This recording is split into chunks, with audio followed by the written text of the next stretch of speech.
Good evening, everyone, and welcome to our City Council regular session meeting. I would now like to call this meeting of September 12th, 2023 to order. You can view this live stream meeting at the city's YouTube channel or at the longmontpublicmedia.org/watch or on Comcast channels 8 or 880. Can we have the roll call, please, Don? Mayor Peck. Here. Councilmember Hidalgo Ferring. Here. Councilmember Martin. Here. Councilmember McCoy. Present. Mayor Pro Tem Rodriguez. Here. Councilmember Waters. Here. Councilmember Yarbrough. Here. Mayor, you have a quorum? Let's stand for the pledge. I pledge allegiance to the flag of the United States of America and to the republic for which it stands, one nation, under God, indivisible, with liberty and justice for all.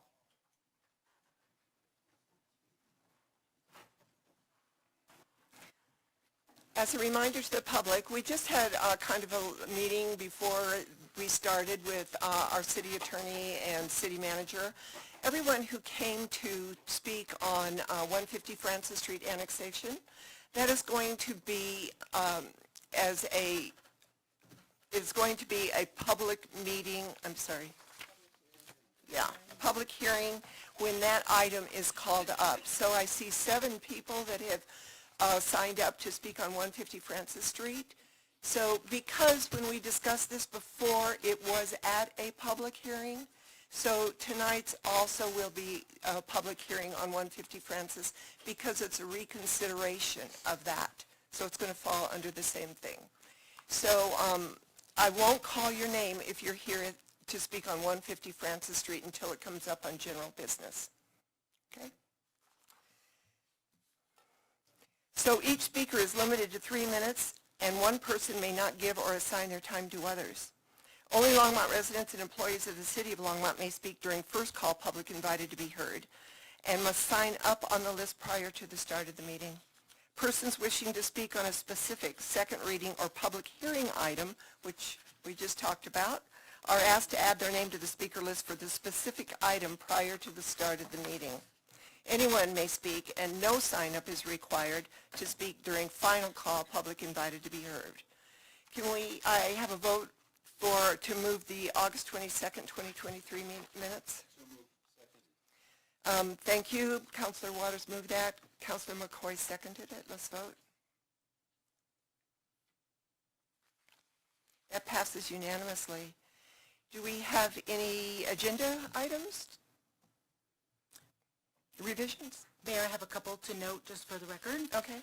We had 2 corrections that we published on Monday. One was a correction to the title and resolution number for item 9I regarding Dickens Barn. It's now reflected correctly and was published 24 hours prior. We also had a typo in 12A in the description of the reconsideration item. That was corrected. And then also on your desks tonight is a corrected ordinance for item 9B regarding backflow and cross-connection ordinance. There's a typographical error on page 10, line 11, that is highlighted for your attention. Doesn't necessarily need to come off consent unless you have other questions. We will make sure the correct version is executed. It's a very small wording change of the department name. Okay, thank you for that. Do we have any councilors want to make motions to direct the city manager? I see Councilor Waters. Thanks, Mayor Peck. When we were in the early stages of setting priorities that turned into 3 ballot questions, when we talked about the museum, we acknowledged that would not be a question that would come that wouldn't come back to us as a question.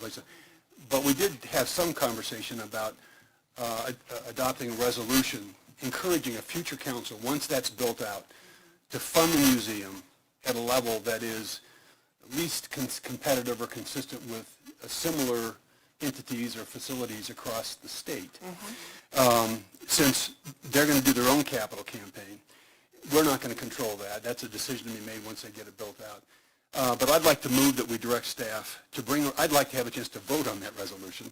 So I would like to move that we direct staff to bring a resolution back to us for consideration between now and the end of October that would encourage a future council to fund the museum at a level that's consistent with at least comparable facilities across the state. They can use whatever criteria they think appropriate.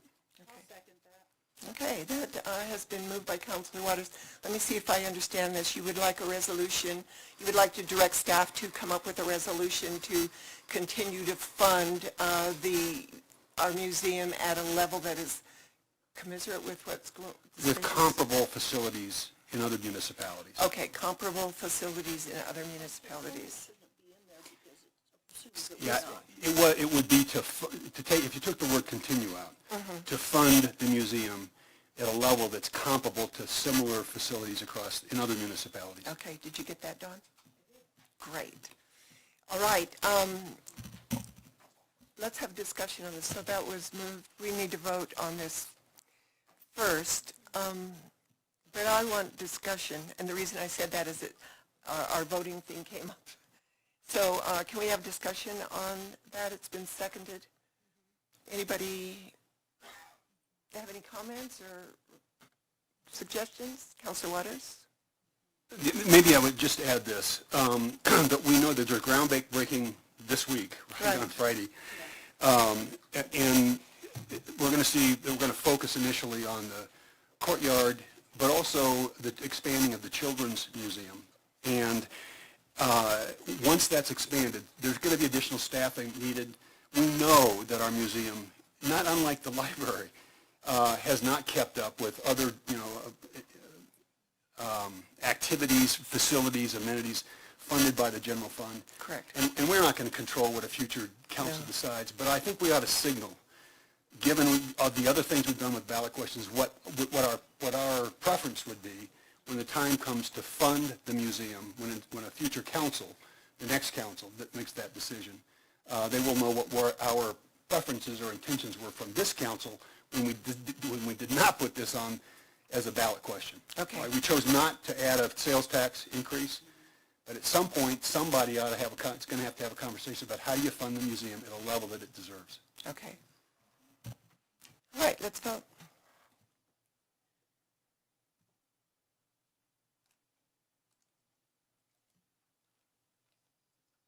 That passes unanimously. Thank you, Councilor Waters. So now we are at the city manager's report. Harold? Mayor, Council, I actually have a couple of items to talk to you all about. The first is on September 10th, the bond farm item will be coming before Council with the recommendation from the Planning and Zoning Commission. October 10th. And when the Planning and Zoning Commission held that meeting, it did last for a while, and they actually started the meeting at 6 p.m. versus 7 p.m. And talking to Eugene and staff, council doesn't have to make a decision on it tonight, but we did want to let you all know that under the charter, council does have the ability to start the meeting at 6 p.m. versus 7 p.m. If we feel that there's going to be a lot of folks there to talk to the item. So you all can direct staff tonight to start it at 6, or you can think about it and then direct staff at the next meeting in terms of what you want to do. Councilor McCoy? I think that it would be wise to start it at 6. I think we need to make sure that the public is heard and that all voices feel that they've had the opportunity to speak. Okay. That can be a motion. I move that we start at October 6th, was it? 10th. Meeting at 6 o'clock instead of 7. Oh, okay. So it's been moved by Councilor McCoy, seconded by Councilor Martin, that we have the October 10th. Is it a study session or regular? It's a regular session. A regular session, begin at 6 o'clock. Councilor Waters? Thanks, Mayor Peck. Can we do that conditionally? That's my birthday. Can we do that conditionally upon you have to provide birthday cake? Or not? I just didn't want... And streamers. Streamers.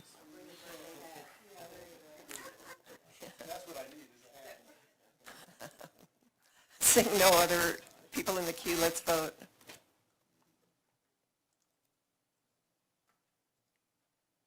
That passes unanimously. I do have one more item for you. A couple of council meetings ago, there was a question from the development community regarding the SES and their ability to submit prior to expending a lot of funds, and they were under the impression that they had to do the full submittal package in order to do that. As we indicated to council during that time period, I think there was a motion for us to bring some options back to you all.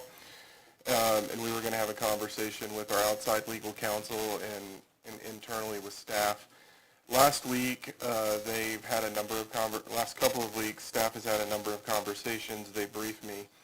And basically what we found is that when staff told the individual that they needed to have the full package ready in order to go forward with the variance, that was a misinterpretation of the ordinance and the way that it was written.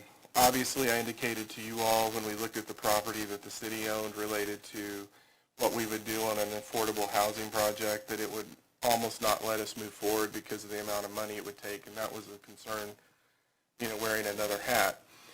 So what we found is that the other variance requests that we have, they do require all of that information to be made available prior to it going forward to the Planning Commission. In this case, the ordinance doesn't require that. And so the developer, the housing authority has the ability to bring that forward to the Planning Commission and with a recommendation to the council for the council's decision-making process at any time. And again, that the development or the developer, that's their decision they need to make in terms of when they're going to bring that forward to make sure that they have enough information in order to present to the City Council and the Planning Commission their rationale for the variance. And so based on that review, what we've determined is we don't need to change the ordinance as it's currently written.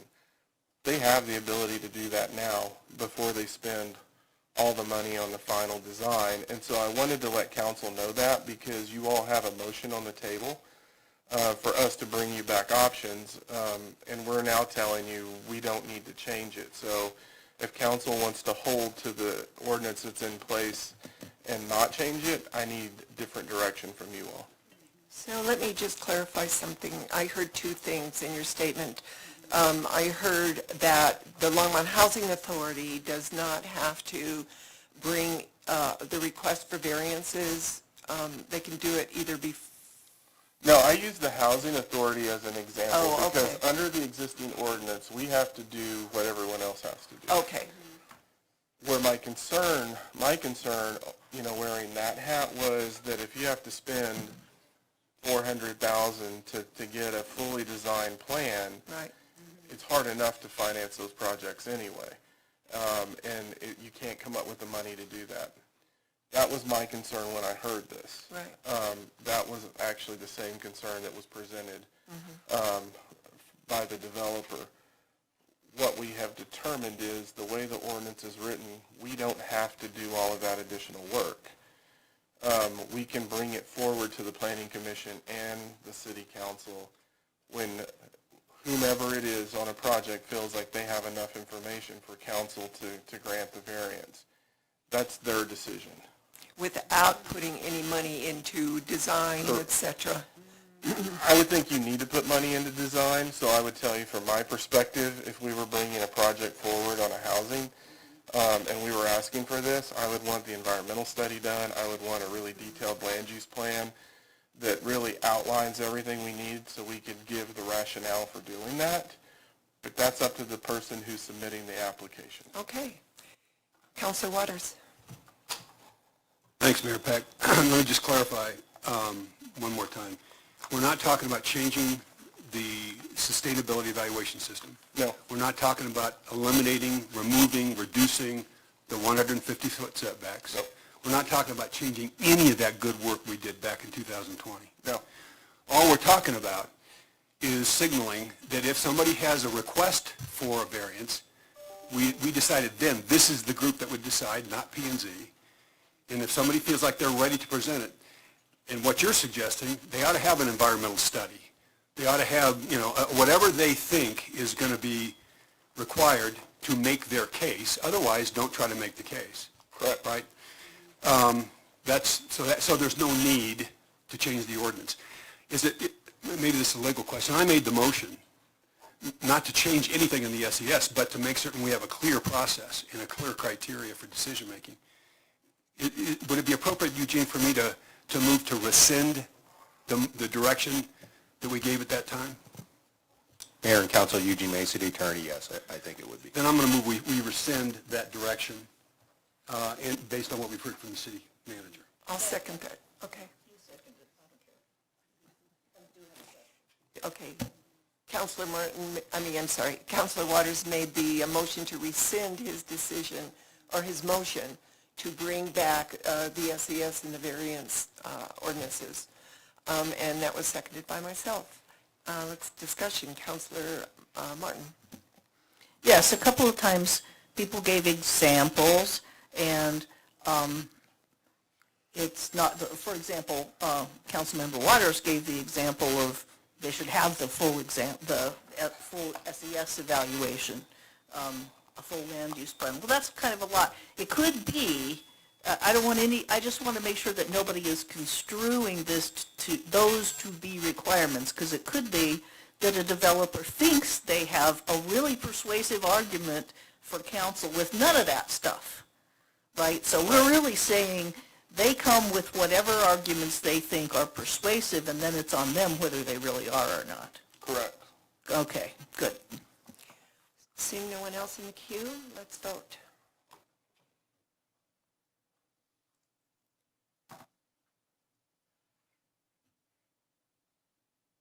That passes unanimously. That's it, Harold, for yours? Okay. We have a special report, 10 years after the flood report, and I would like Molly O'Donnell, to report on the city's accomplishments.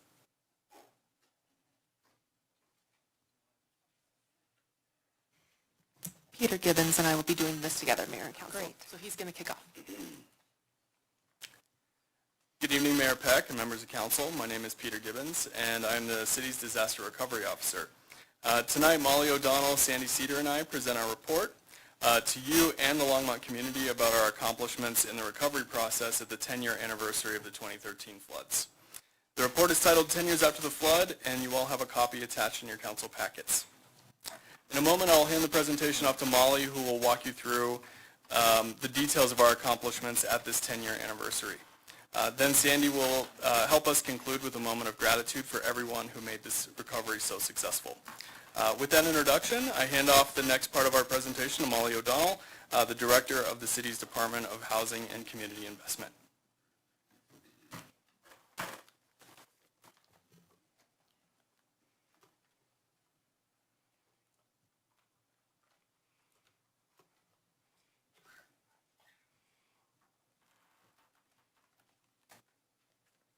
Just making sure we have our report visible here. Okay. Good evening, Mayor and members of Council. I'm here tonight to highlight the stories of the flood and Longmont's road to resiliency in the last 10 years that this report beautifully encapsulates. 2023 has been a very rainy year, and some of us have been biting fingernails with each new rainstorm. Longmont has surpassed 18 inches of precipitation in 2023 to date. In 1 week in September 2013, 17 inches of rain fell in the foothills west of Longmont. The mighty St. Vrain reared its head in the form of a 500-plus year flood event. A CU study estimates that the event eroded up to 1,000 years of accumulated sediment.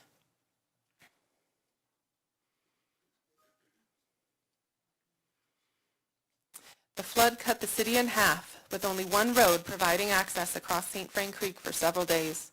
Meanwhile, life didn't stop. People still had everyday medical emergencies. Babies had to be born, their parents not knowing whether they would be able to reach a hospital. It caused $150 million of damages to city infrastructure, 2,000 homes to be damaged or destroyed. The list of damages and closures goes on. Notably, 4 or 5 of Longmont's water supply sources were destroyed, but water service was never disrupted.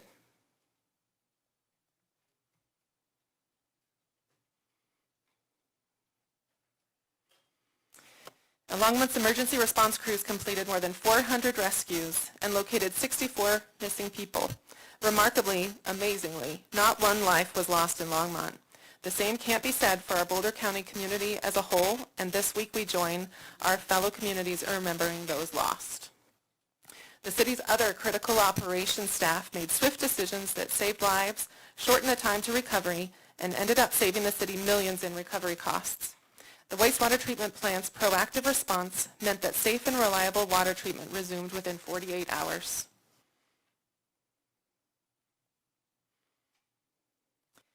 Evacuations began immediately upon emergency activation, and a fully functioning emergency operations center was set up within 2 hours.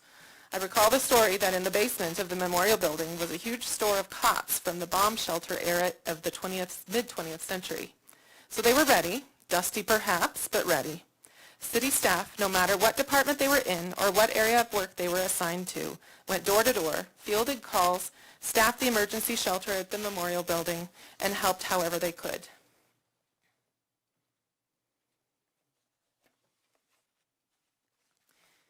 The transition from the response phase to the recovery phase started with helping people stabilize, getting critical infrastructure functional, then assessing the damages.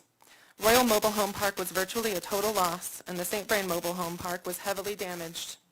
Staff helped to find temporary housing for displaced residents and set up a disaster assistance center. The power of neighbor-to-neighbor relationships has echoed through studies of disaster recovery and resilience, and this was on full display as Longmont residents poured in to support those in need.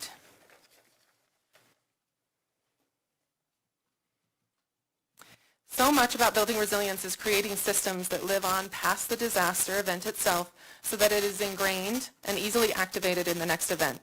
The flood brought to light what strengths we had in the social fabric of our community and what we badly needed to prepare for the next one. Our bilingual staff was instrumental in helping Spanish-speaking residents understand the FEMA resources available to them. We have since spent 10 years fostering cultural brokers, the key connectors in our neighborhoods. Resiliencia para Todos identified barriers for underserved communities and made recommendations that guide us to this day. The city's long-standing HUD funding programs made us the trailblazer for housing assistance and rehabilitation programs.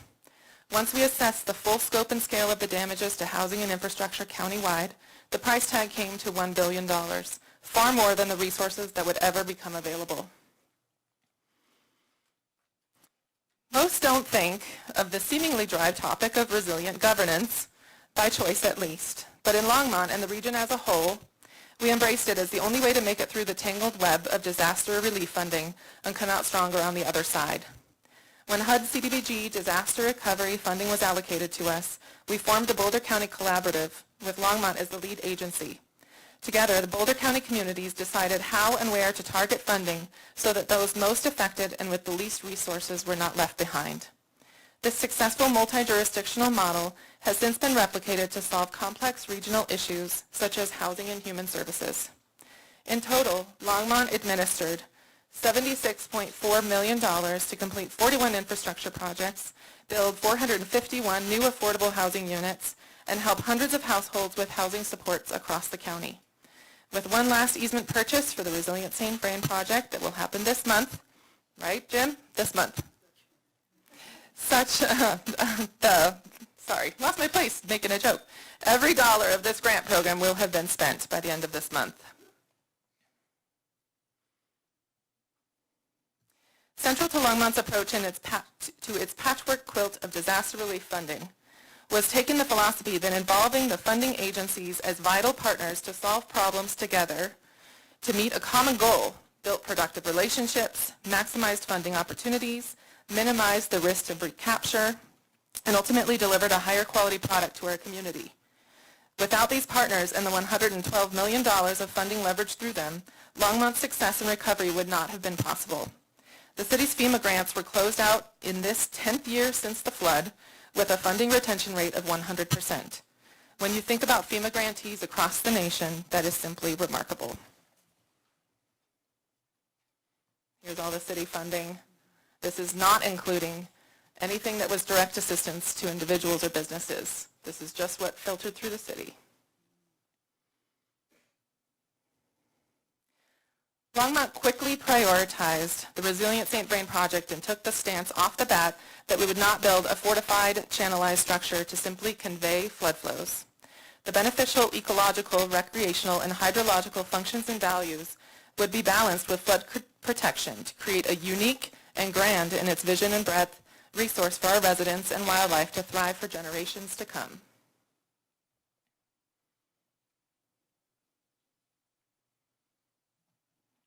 RSVP has brought us a restored Sandstone Ranch nature area and a new Dickens Farm nature area. I should say flood recovery, RSVP as well. St. Vrain Creek through Longmont has better ecological value than it has had since the first development surrounded its banks. Every bridge has been or is slated to be replaced along the length of the creek from the eastern city limits to Hover Street. Once RSVP reaches Hover, more than 800 acres and 500 structures will be out of the mapped floodplain. The devastation of the flood came with sacrifice, but the silver lining was a once-in-a-lifetime opportunity to bounce forward instead of bounce back. We are here tonight to commemorate that sacrifice and celebrate how far Longmont has bounced forward. I'm going to turn it over to Sandy to give our thanks.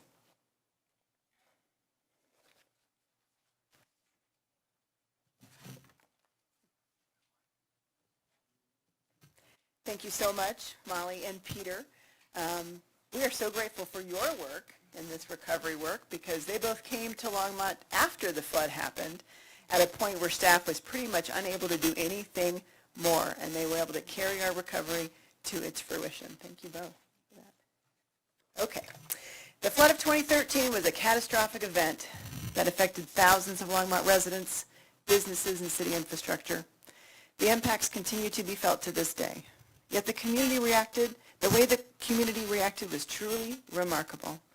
As a result of people helping their neighbors, business owners, and strangers alike, the city putting together a plan to mitigate the flood plan and strengthen the creek channels and install more effective infrastructure, the city of Longmont is a stronger, safer, and better place to live.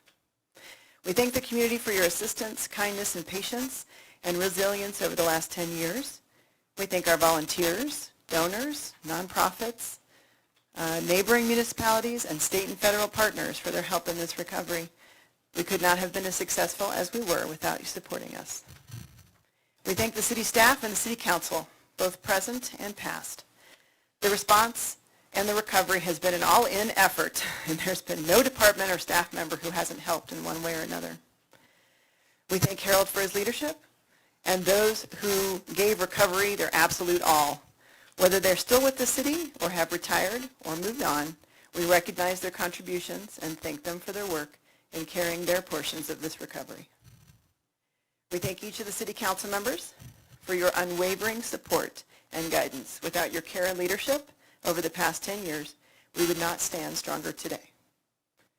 I would like to invite everyone in the room, and in honor of those who are not with us as well, to join together in a picture. Together, stronger, and in unity. Longmont strong. Come on. Come on. Come on. That means you too. That means you too. Come on. That means you too. Doesn't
Mayor, I'd also like to mention that for anyone who is interested in commemorative events, check out longmontcolorado.gov/flood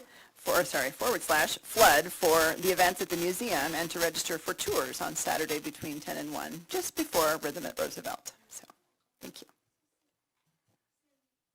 I have a question for you.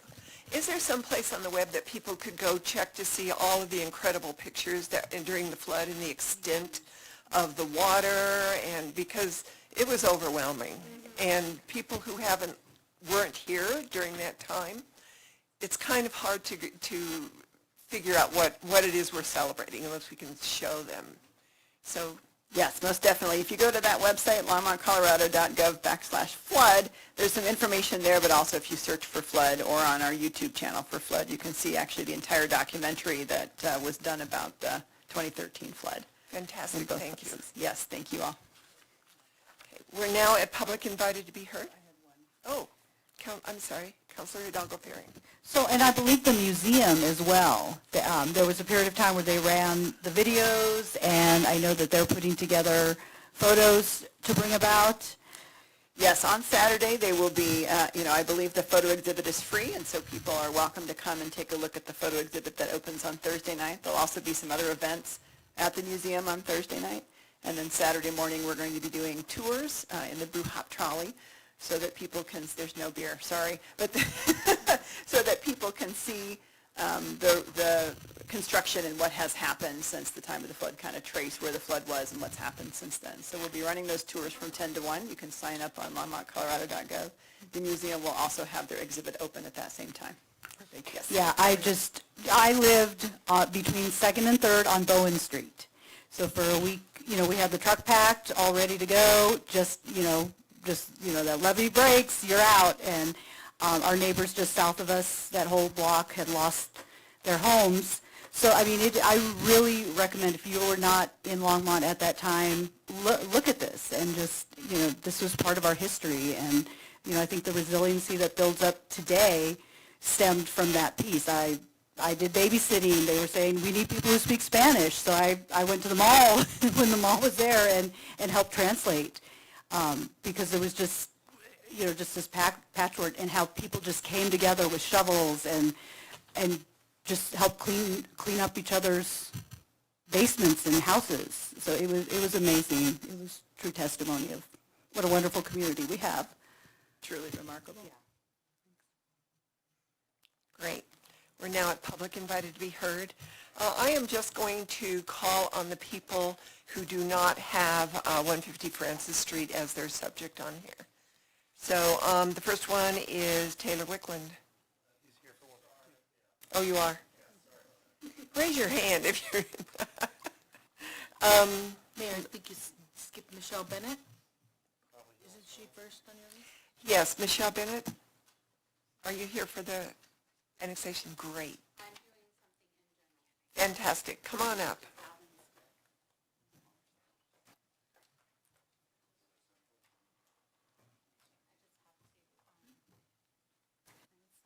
Up here. Hold on. Okay, Don, here we go. And then, was it Control L? Don't start my timer yet. Okay, and then when I tell you to hold it up, and then you can Hello. Hi, good evening, council members and Mayor Peck. I'm speaking this evening about good communication. Michelle, would you mind giving your name and address, please? Oh, my apologies. It's okay. Michelle Bennett, 203 Francis Street, for 27 years. Anyway, I'm speaking this evening about good communication, not adequate communication, specifically the public hearing signs. I'll be using two examples that are near me, but I'm speaking about the public hearing signs in general. When the Bonfire neighborhood was informed about the P&Z meeting for the development, we were told that it would be held in October. We were going to wait until October. And that's what we all expected. We did not expect it to be changed. So we thought that was kind of a set in stone kind of thing. Then the date of the public hearing unexpectedly changed to August. I wasn't aware of that change, and after speaking with others who planned to speak in October, I realized that the vast majority of the neighborhood was not aware that this meeting was going to be taking place in August. So I went over and I looked at the sign, and you can see it up there. The change was made. You can see it in example 1, a view of the sign. The change was made. It was written on a yellow piece of tape and put on there. And that's what you see, the view of the sign from Spruce Avenue. So it was very difficult to tell that there was any change in that date. From there, it was just by word of mouth. So I took it upon myself at that time to make my own sign and put it, go ahead, show them. It's kind of dirty right now, but this is what I put in front of it so that everybody who passed it knew exactly what was happening. So in my mind, I did the work that the city of Longmont should have done very clearly. It says right here. Thank you, sir. Very good job. So I took it upon myself to make a sign that anyone could easily read about the changes. Oh, 30 seconds. Another example of poor communication and signage between the city and the Longmont citizens is the notice given about the 150 Francis Street annexation. Example number 2. As you can see in example number 2, the first arrow shows the top of Spruce and Francis. The sign is all the way at the bottom, at the dead end, and it's sitting on a tree behind the trash cans. Nobody, except for a handful of neighbors on that street who go to the dead end, know about that meeting. So I don't consider this a valid information at all. So in my opinion, it should be voided. Thank you. Thank you, Michelle. The next one on the list is Dennis Etchells.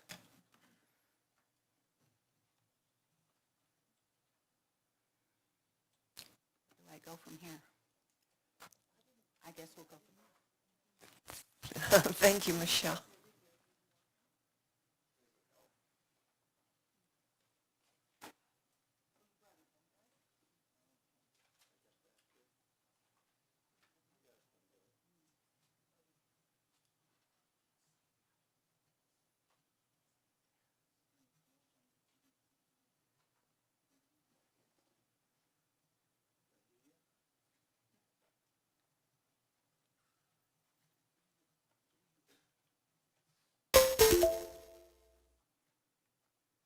Do you want all of them or one in particular? No, I'll buy one at a time.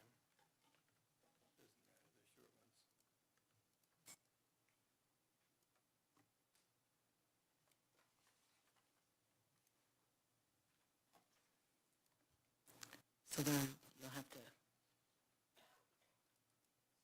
That's all. That's 4.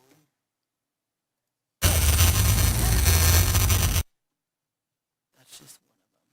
Okay, that'll do. Let me just.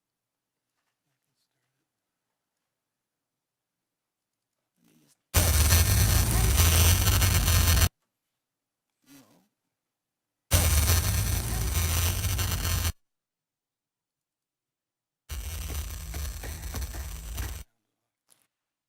On these?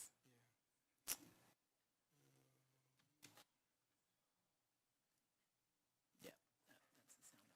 So there's a couple of them.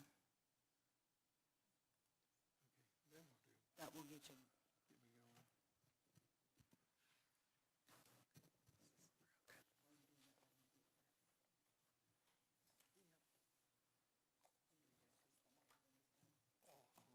Mayor Peck, my name is Dennis Etchells, council members.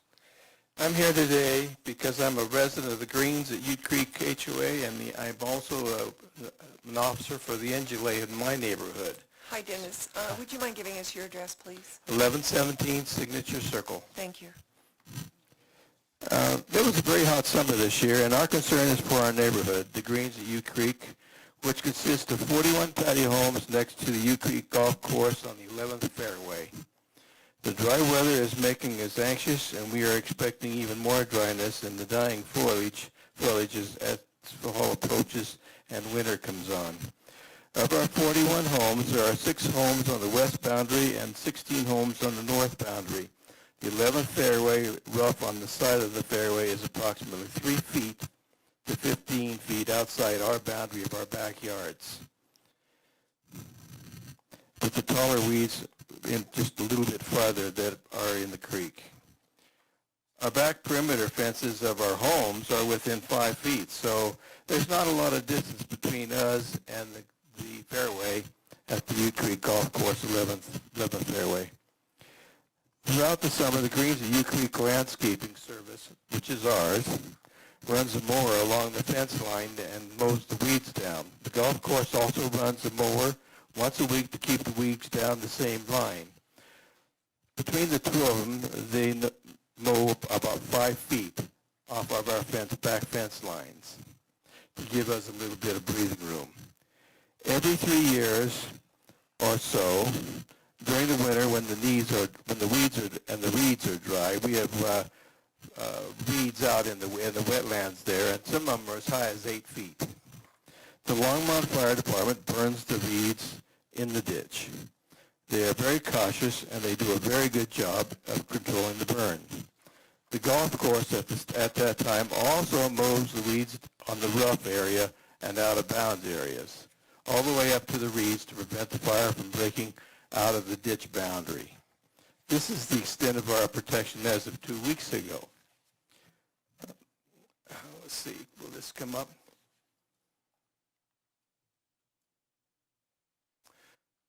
This is a shot coming down the back of our fence line, and you can see we've got weeds right out of our perimeter. And this is looking from the east end up to the west end.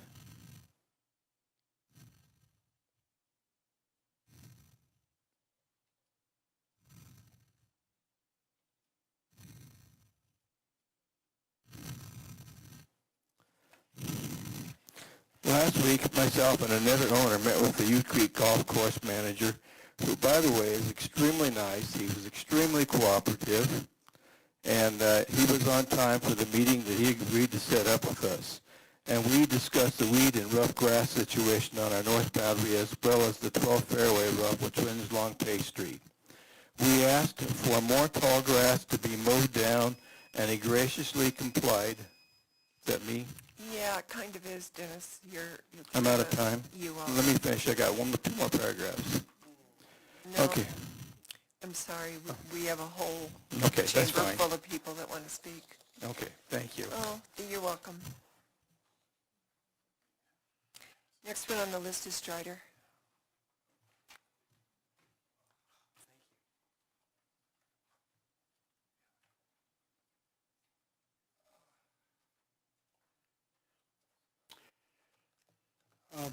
Strider Benston, 951 West 17th. Some people are aware that the Congress today decided to start to impeach our current president, and the only charge they can find is that his son, for 1 month, illegally had a gun. And the same people are saying every criminal and every mentally ill person should carry an automatic rifle anywhere they want without any restrictions. That's what we're dealing with. And Adolf Hitler's #1 advisor, Goebbels, told him when Hitler called him and asked him, what should I do about our corruption and we're getting money from the stealing bankers, Goebbels told him, chaos. Chaos is the best policy. And that's exactly what we're dealing with right here. And I just found this book yesterday, Liberalism Against Itself, but you got to pretty much know history to understand what they're talking about. And the basic idea was that the destruction of liberal thought doesn't just go back 50 or 100 years. I mean, Trump's, Make America Great Again, he says people think 1950. No, he meant 1850. Well, really, it goes back to abolish the Enlightenment and abolish history and abolish thinking. And let me give you a quote from Vincent van Gogh in a journal I printed 33 years ago. He said, "Why I am out of employment for years is simply that I have other ideas than the gentlemen who give the places to men who think like they do. What preoccupies me constantly is that I feel myself imprisoned by poverty and excluded from participating. Certain things are beyond my reach. How long, my God? In our soul, there may be a great fire, but no one comes to warm himself at it, and the passersby see only a bit of smoke from the chimney and pass on their way." I've kind of been living that the last 60 years, and let's keep our democracy working as long as we have it. Thank you. Thank you, Strider. Stan Toll.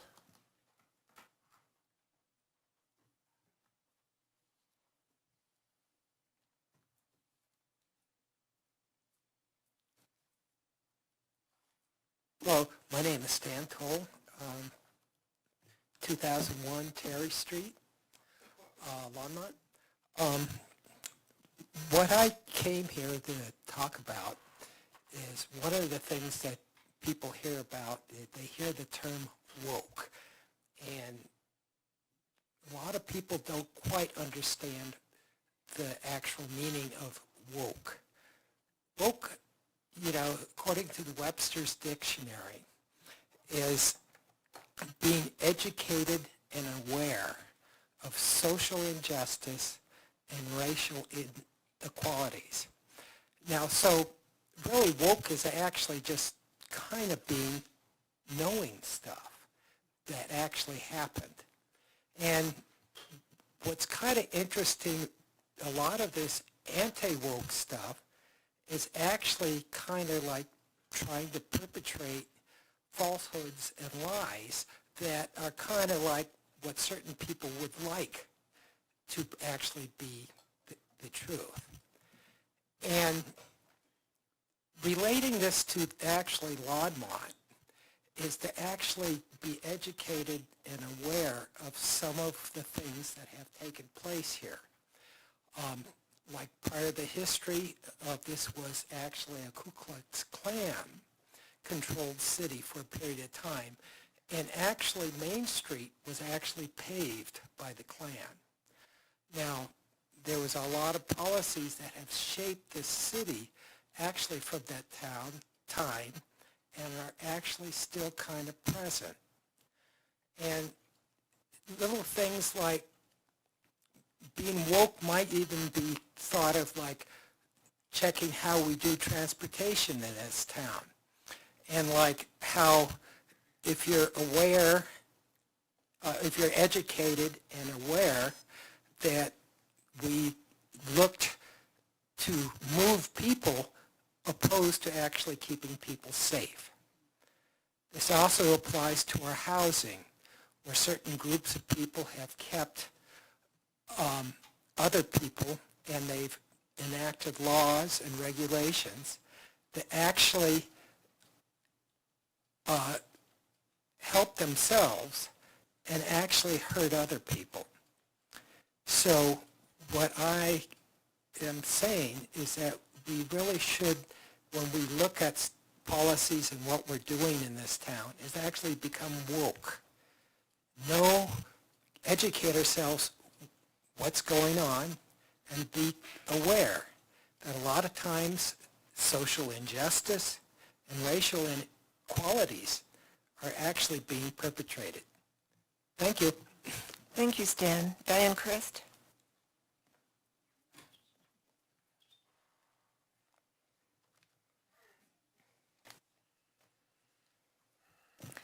Diane Christ, 2034 Mount Sniffle Street.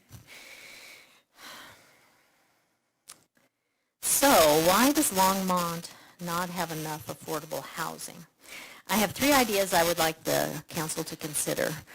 This council probably remembers a product called Cabbage Patch Kids, and that ran rampant and got wildly overpriced, and actually is still overpriced if you're a collector. And it's a good example of how demand can drive price. Supply and demand is not a simple concept and is often or can be emotionally driven.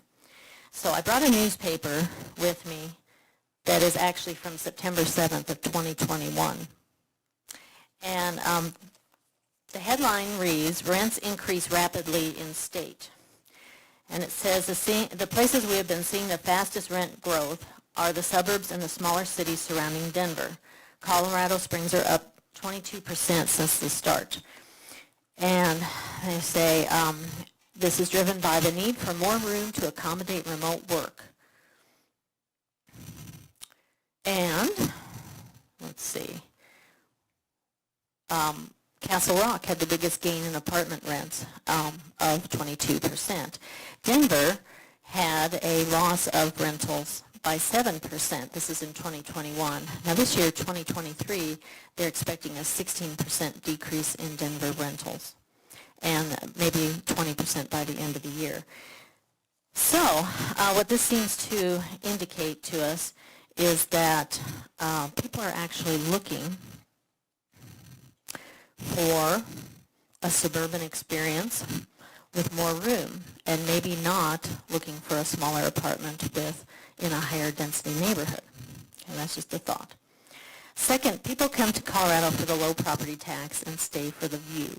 I've heard that my whole life. Property taxes have become too high in recent years, expected to go up 40% in the next couple of years after the property tax assessment. Okay, so I, as an accountant, I have knowledge, but I'll use average numbers of people who used to rent for $1,200 and make $500 a month off those rentals. Okay, now they're renting maybe for $1,500 and making nothing, which means it's hard to keep up the property.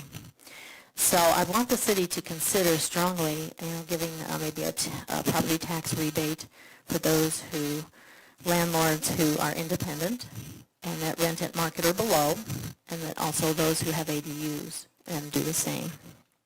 I think it would offer more affordability in the city again. Okay, third, most high-density building has occurred on available land, which is on the outskirts of town, and without availability of the 10 needed services. Thank you, Diane. So bring needed services to those areas. Thank you so much. Is there anyone in the chamber that I missed that is not here to talk about the Francis Street annexation? If so, come on up to the podium. Seeing none, I will close. First call public invited to be heard. And we'll move on to the consent agenda. Don, would you mind reading the ordinances into the record on the consent agenda? Mayor, were we going to pause to reboot the... Oh, I thank you for the reminder. We need to reboot our system. We're having some audio problems, so we'll take a 5-minute break. Is 5 minutes long enough? We hope so. Thank you. We'll start at 5.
Yes.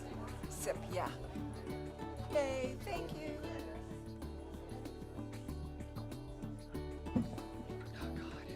No, not enough room up here. Looks like we're back in session. Our 5 minutes are up. Get in here.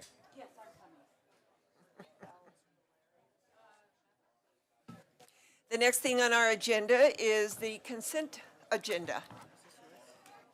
Dawn, would you mind reading those ordinances into the record? We're going to go. I'd be happy to, Mayor. The ordinances on this agenda will be heard on public hearing and second reading on September 26, 2023, except for ordinances O 2023-47 and O 2023-48, which will not be held until October 24th, 2023.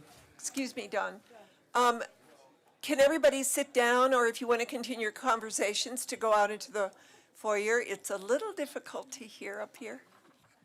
Thank you. I'm just going to repeat that, Mayor, that ordinance 2023-47 and ordinance 2023-48 will be on public hearing on October 24th, 2023. Everything else will be public hearing September 26th. 9A is ordinance 2023-42, a bill for an ordinance making additional appropriations for expenses and liabilities of the City of Longmont for the fiscal year beginning January 1st, 2023. 9B is ordinance 2023-43, a bill for an ordinance amending sections 14.06.010 and 14.06.030 and repealing and reenacting sections 14.06.020 and 14.06.040 of the Longmont Municipal Code on backflow and cross connections. 9C is ordinance 2023-44, a bill for an ordinance authorizing the City of Longmont to lease the real property known as 12236 Weld County Road as managed by the Longmont Housing Authority.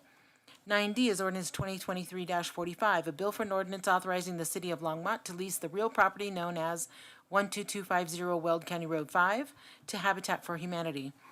9E is ordinance 2023-46, a bill for an ordinance conditionally approving the vacation of 2 slope easements and 1 utility easement located within the boundaries of lot of Fairgrounds Marketplace Final Plat, generally located at 10011 North 95th Street, west of South Hover Street and south of Rogers Road. 9F is ordinance 2023-47, a bill for an ordinance amending Chapter 14.32 on rates and regulations governing electric service. 9G is ordinance 2023-48, a bill for an ordinance amending 4.08.040 of the Longmont Municipal Code on city rebate programs for income qualified residents. 9H is resolution 2023-73, a resolution of the Longmont City Council supporting an application to the Toyota Mobility Foundation Sustainable Cities Challenge Mobility for All. 9I is resolution 2023-74, a resolution of the Longmont City Council conditionally approving a gift of real property from Ups Latin Retail LLC to preserve a historic barn and homestead barn. And 9J is approved council contingency funds of up to $20,000 for ballot issue informational brochure. Thank you, Dawn. Anybody on council want to pull one of these items? Okay. Can I have a second? Second. Consent agenda has been moved by Councilor Martin, seconded by Councilor McCoy. Let's vote. And that passes unanimously. So we have ordinances on second reading and public hearings on any matter. The first one is A, public hearing to consider action on amendment number 22-01 and 23-01 to the 2022 and 2023 CDBG annual action plans. Is there any kind of a presentation on this? No? Unless you have any questions for us. Okay. I would like to open, do other councilors have any questions on this ordinance? I'd like to open the public hearing on amendments 22-01 and 23-01 to the 2022 and 2023 CDBG annual action plans. Is there anybody in the public that would like to speak to this? Seeing no one, I will close the public hearing on, I'll just close the public hearing. So let's have a motion.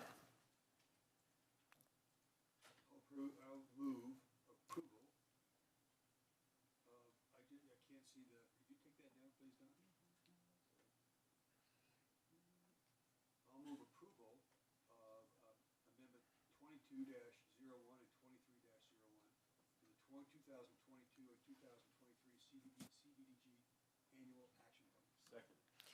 Okay, Counselor Waters moved the 2201 and 2301 to the 2022 and 2023 CDBG Annual Action Plans. Let's vote. That passes unanimously.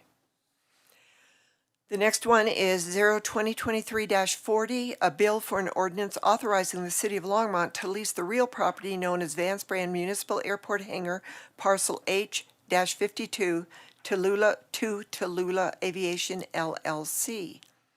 Are there any questions from council on this ordinance, or this bill, I'm sorry? Seeing none, I'd like to open the public hearing on 2023-40. Is there anyone from the public that would like to speak to 2023-40? Seeing no one, I will close the public hearing. Can I have a motion to move this? I'll move ordinance 2023-40. And, okay. Councilor Hidalgo Faring moved 2023-40, seconded by Councilor Waters. Let's vote.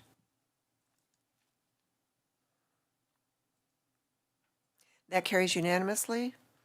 C is 2023-41, a bill for an ordinance authorizing the City of Longmont to lease the real property known as Vance Brand Municipal Airport Hangar, Parcel H-33A to J&J Hangar LLC.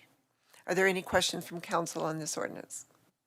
Seeing none, I would like to open the public hearing on 2023-41. Is there anyone from the public that would like to speak to this? Seeing no one, I will close the public hearing. Can I have a motion? I'll move ordinance 2023-41. Second. Councilor Waters moved 2023-41, seconded by Councilor Martin. Let's vote. And that carries unanimously. We are now at the most important thing of the night that everybody's been waiting for. Under general business, it is A, the reconsideration of 2023-29 regarding annexation of 150 Francis Street.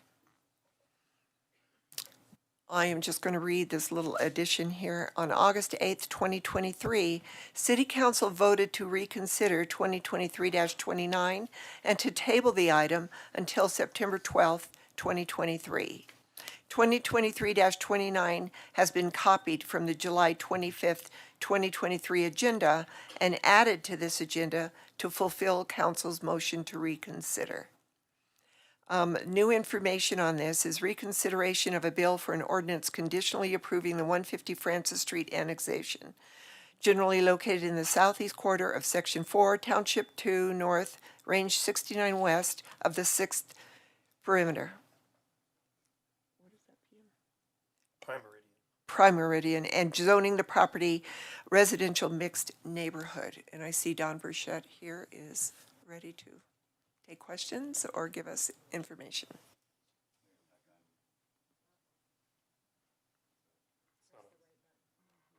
There we go. Mayor Peck, members of council, Don Burchett, Planning and Development Services. I am here to answer questions for you as spelled out in our council communication.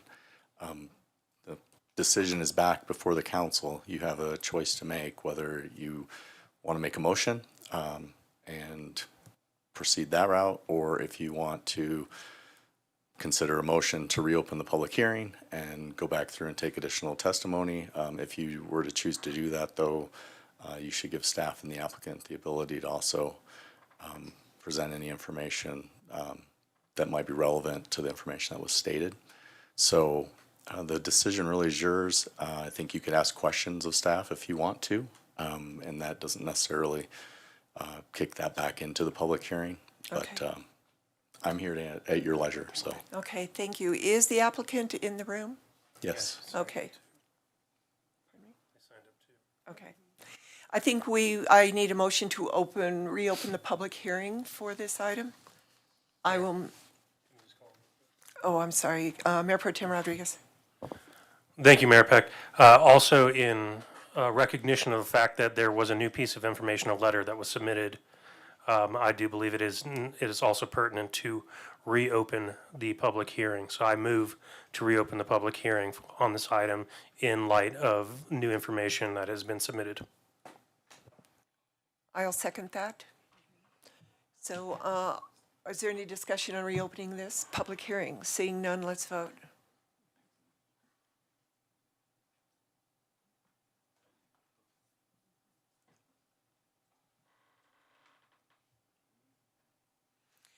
So that passes with Sean McCoy, Councillor McCoy in opposition, 6-1. So I think that we should just go right into the public hearing at this point. And the first person on the list is Taylor Wickland.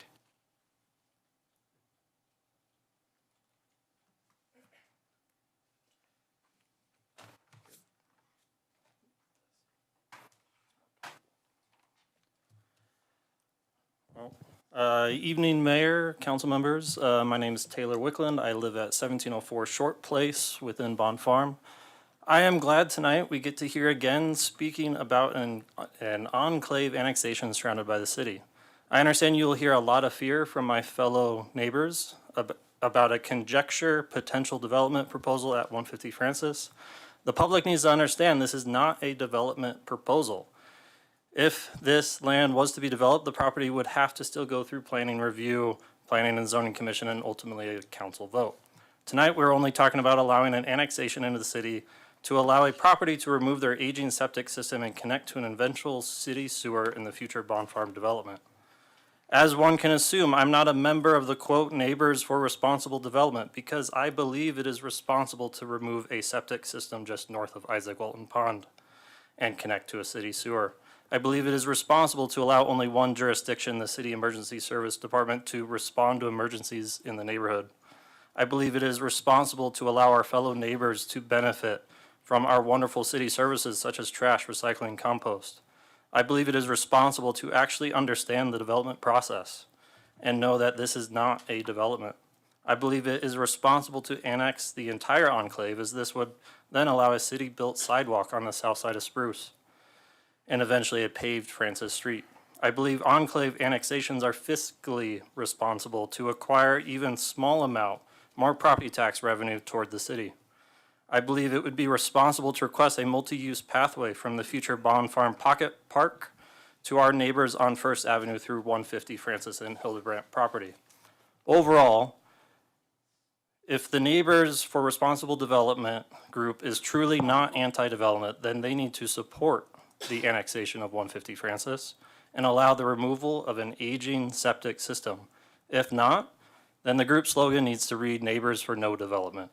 I support the annexation of 150 Francis because I support what betters this city for the future generations long after I am gone. And I'm, not old. Thank you. Thank you, Taylor. The next one on the list is Pauline Christensen.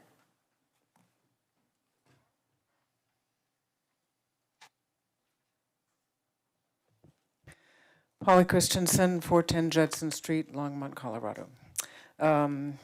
Mayor and City Council members, thank you for I applaud you for slowing down to carefully reconsider this annexation and the accompanying rezoning. There is no rush. The request is to be annexed for a sewer connection to replace the functioning septic system. This could easily be done, as has been the case for over 100 previous residents. The real reason for this request, I suspect, is not a sewer connection, but a rezoning from residential, rezoning to residential mixed neighborhood, RMN, to make it eligible for development to 18 units per acre instead of the current 2 small homes.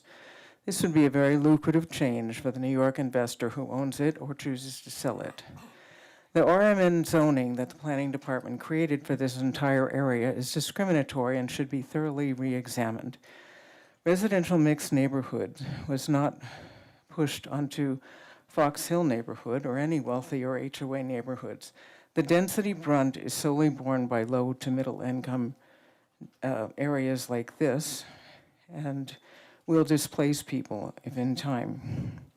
Yet all the homes To the north, east, west, and south in this area are single-family, except for a few duplexes and quadplexes, which fit in quite well, including some built by Habitat for Humanity.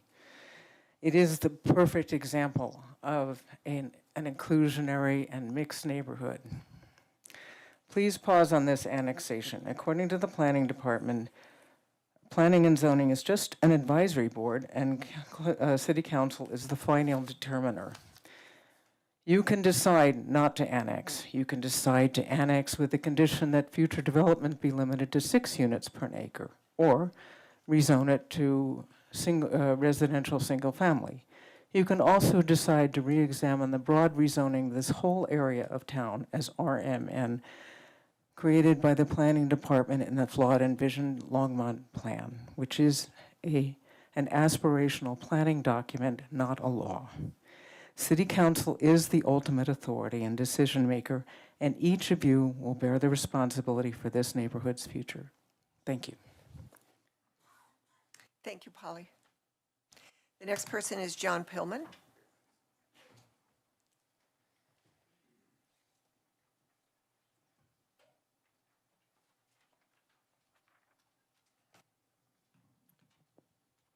Hello, my name is John Pillman. I live at 1303 Spruce Avenue. Although I'm not generally opposed to a well-thought-out annexation of properties along South Francis Street, I do question the urgency of this specific annexation, especially given the fact that the owner has an operational septic tank and has indicated no plans to further develop the property for the foreseeable future. Let's take a step back and do our homework.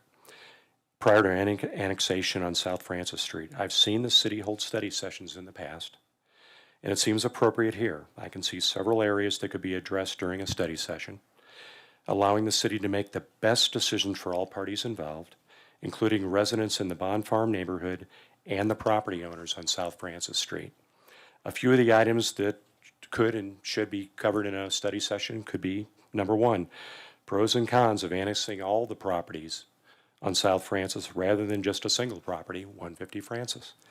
Has anyone considered approaching the remaining property owners on South Francis to determine if they too wish to be annexed, and under what conditions?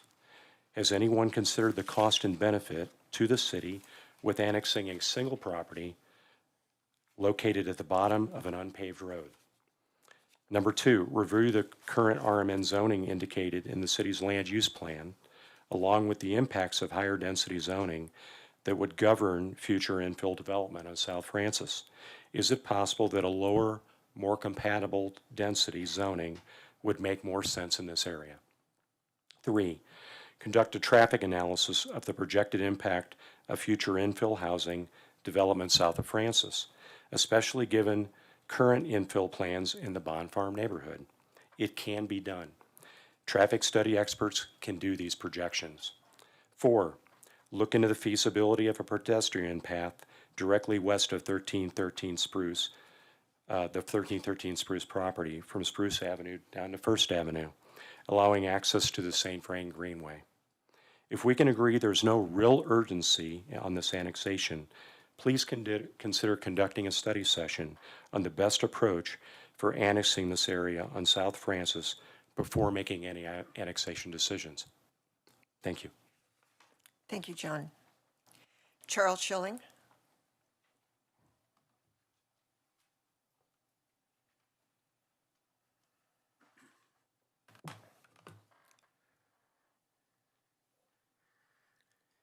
Hello, my name is Charlie Schilling, and I live at 224 Francis Street. Thank you, Mayor and Council, for allowing me to speak. You have a decision to make tonight, and we would like you to choose to support our neighborhood, as well as most others throughout the city. We're an organized group that share many of the same concerns and goals of most citizens in other large neighborhoods, such as Champion Greens and those surrounding Kenemoto. Those concerns include compatible infill, development, and zoning. We understand there's a strong desire to add housing to our town, and we support this. We're asking you to do this with location and balance in mind so we can all live in harmony. It appears as though the council is back to reconsider another vote on 150 Francis Street annexation because the property investors cleaned up the property. Well, I don't think that's simply cleaning up a property as a condition of annexation qualifies as a sound, responsible decision to annex a property. And despite what you heard earlier, if this property is annexed, the owner gets to develop the property at gets to develop the property by right with minimal review by neighbors. Please consider this before deciding this annexation. Do we know if the current zoning of RMN is compatible with this annexation, along with remaining properties on South Francis? Before any annexation is approved, we believe careful consideration should be given to annexing this area under a lower density zoning, and we believe the surrounding neighbors would be happy with this and more open to annexing the whole area at a density closer to what they have now. The applicant's current concept plan includes 2 single-family homes, so we think this is a good choice and would be not a loss for the applicant. I spoke with Don Burchett, and he suggested that a change in zoning at 150 Francis would first require an amendment to change the comprehensive plan and land use guide map. We believe it's prudent that the city delay any annexation until full consideration is given to a change in the land use plan and subsequent zoning. That would apply not only to 150 Francis, but to the remaining properties on South Francis, totaling about 5 acres. The City Council has the authority to make a broad range of choices tonight. Delaying annexation will give Council time needed to study the issues and develop a fact-based decision that will ensure compatibility of South Francis with the existing Bond Farm neighborhood. There's no rush, as you've heard before. The investor at 150 Francis has a working septic, so there's no imminent need for annexation. It is election season, and we're looking for council members to support citizens and neighbors. Your choice tonight should be one of the following. Stick with your original decision and don't annex, and grant the investor a sewer tap if and when it's needed so we don't have any problems there. The other option is delay annexation and take time to further understand the impact to local infrastructure and what it would take to change this area to a new compatible zoning density, which would be our preference. Thank you. Thank you, Charles. Mark Danielson.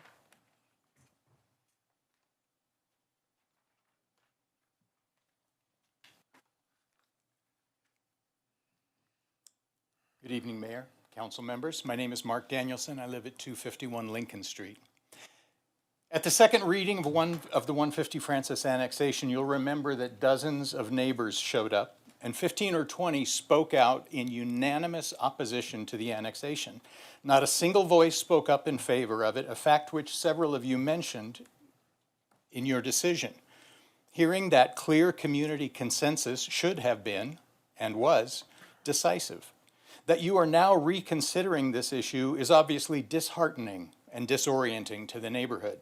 Nothing material has changed surrounding this annexation.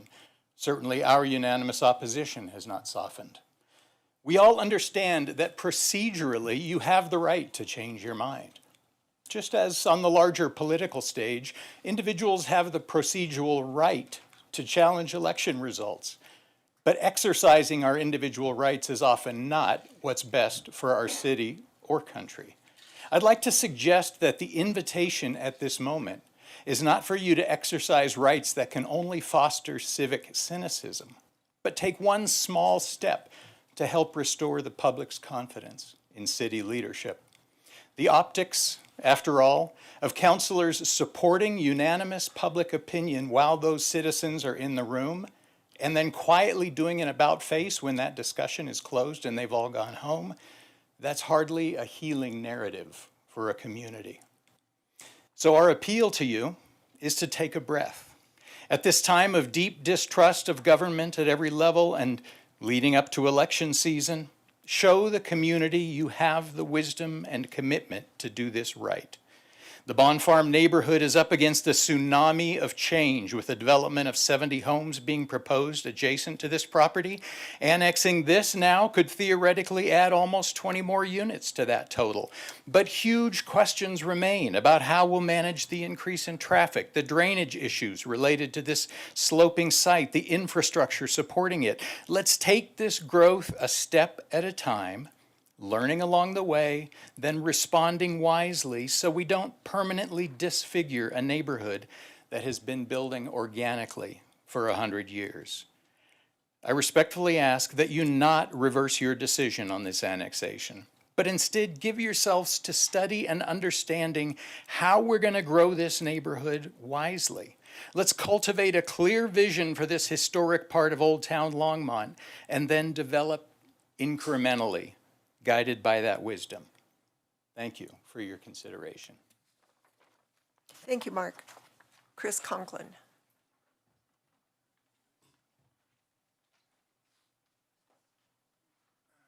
Good evening, Council. Chris Conklin, 234 Francis Street. I guess I was a little confused that the city would even entertain this because the applicant obviously has a right to appeal, to ask for annexation, but I don't think he has any skin in the game. It seems to me that, and I don't know this for sure, but it would seem to be a clear bet that his property probably doesn't meet city code. So wouldn't it be prudent that his property be brought up to code before you even consider this? Just a thought. Next, moving along, annexing one piece of property, annex the whole damn place, all right? But don't turn it to mixed neighborhood. You in your letter to us said you've got mixed neighborhood south, east, and west. No mention of north, which is single family. So that property, that whole street could be annexed as a single family, and it's contiguous. You guys can do anything you want. You've already shown that. So it wouldn't be an anomaly to do this, to annex the whole thing and turn it into residential single family. Obviously, I can't speak for the people who live there. If I lived there, I probably would seriously consider it if I could get city sewer, a paved road, but it's not my decision to make. But I think you should hold off on the annexation of this, at least, especially deciding what it should be zoned. Thank you very much. Thank you, Chris. Doug Jones.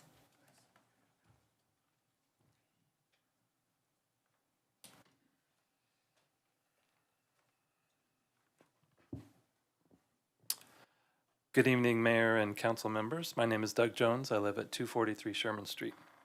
At the previous reading of the 150 Francis annexation, every single one of the people who showed up spoke and was opposed to the annexation. Not a single person spoke up in favor of it. In fact, several of you recognized that. And you showed wisdom and prudence in refusing to support the annexation, choosing rather to let circumstances play out more slowly in the march to growth. Why would you reconsider this decision when nothing has really changed? The property investor states that they want annexation only to connect the city sewer. At the previous meeting, this council discovered they can get a sewer tap, and if and when the septic tank shows signs of failure with council approval. The annexation is likely a strategy to allow the out-of-state investor to profit handsomely from the hectic dash to double and triple the density of this historic neighborhood. If this is not the case, then just let them know how to get a sewer tap. And if the council members point to a change in behavior on behalf of the property owner, like mowing his grass suddenly when he realizes that he's at risk of losing hundreds of thousands of dollars, that's the kind of decision that just makes the neighbors angry. So it's obviously there's quite a bit of concern around this neighborhood. And I believe it has to do with the lack of an overall vision of what this unique part of Longmont will become. There are obviously passionate neighbors alongside eager developers. We all see the particular value of such a great part of a great city. You have the chance here to keep on the path to making it even better. Longmont residents in multiple surveys have cited as one of the top frustrations that the Sense local elected leaders are unresponsive to their concerns. Rather than fan that flame, I ask you to stay the course, support the community in what you're hearing here, and refuse to overturn your original decision. Please continue to tap the brakes on this annexation. Don't vote for something that will give the community a piecemeal and ultimately diluted solution to this area. Give Longmont and our community the time to discuss and agree on a well-considered approach to developing Lower Francis Street and how it affects all of the surrounding neighborhood. Thank you for consideration. Thank you, Doug. Mark Van Wagner.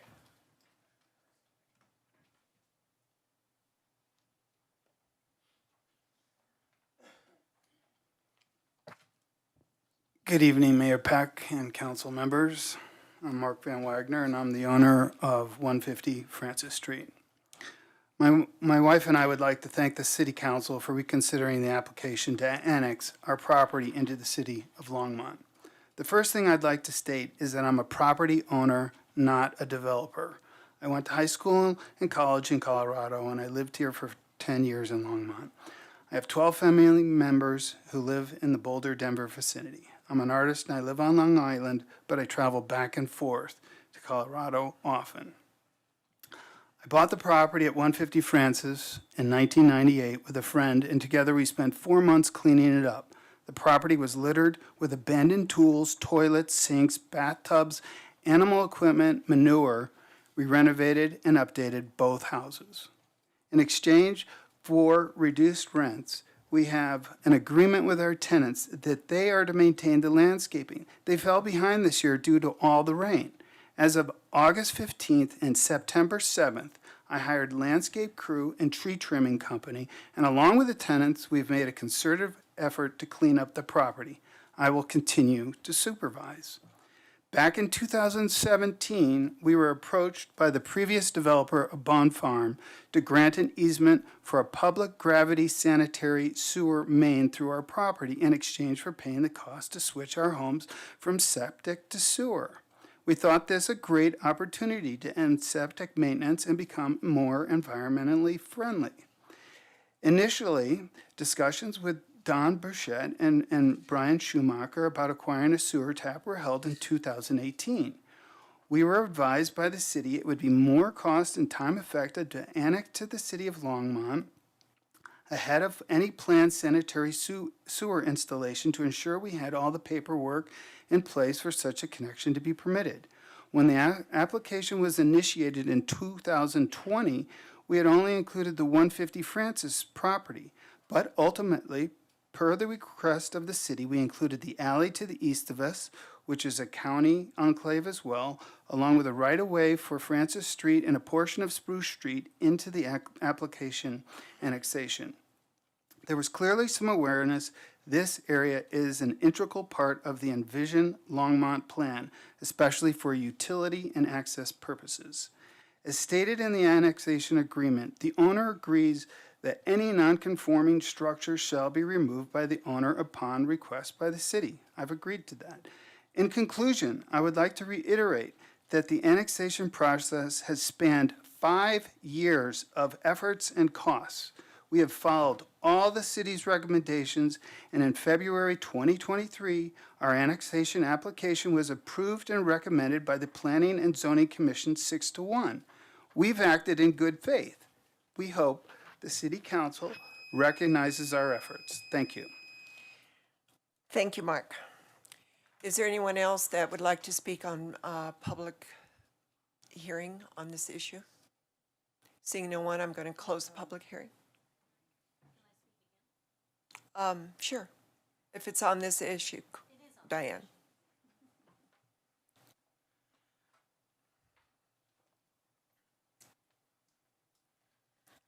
So Diane Christ, 2034 Mount Sniffles.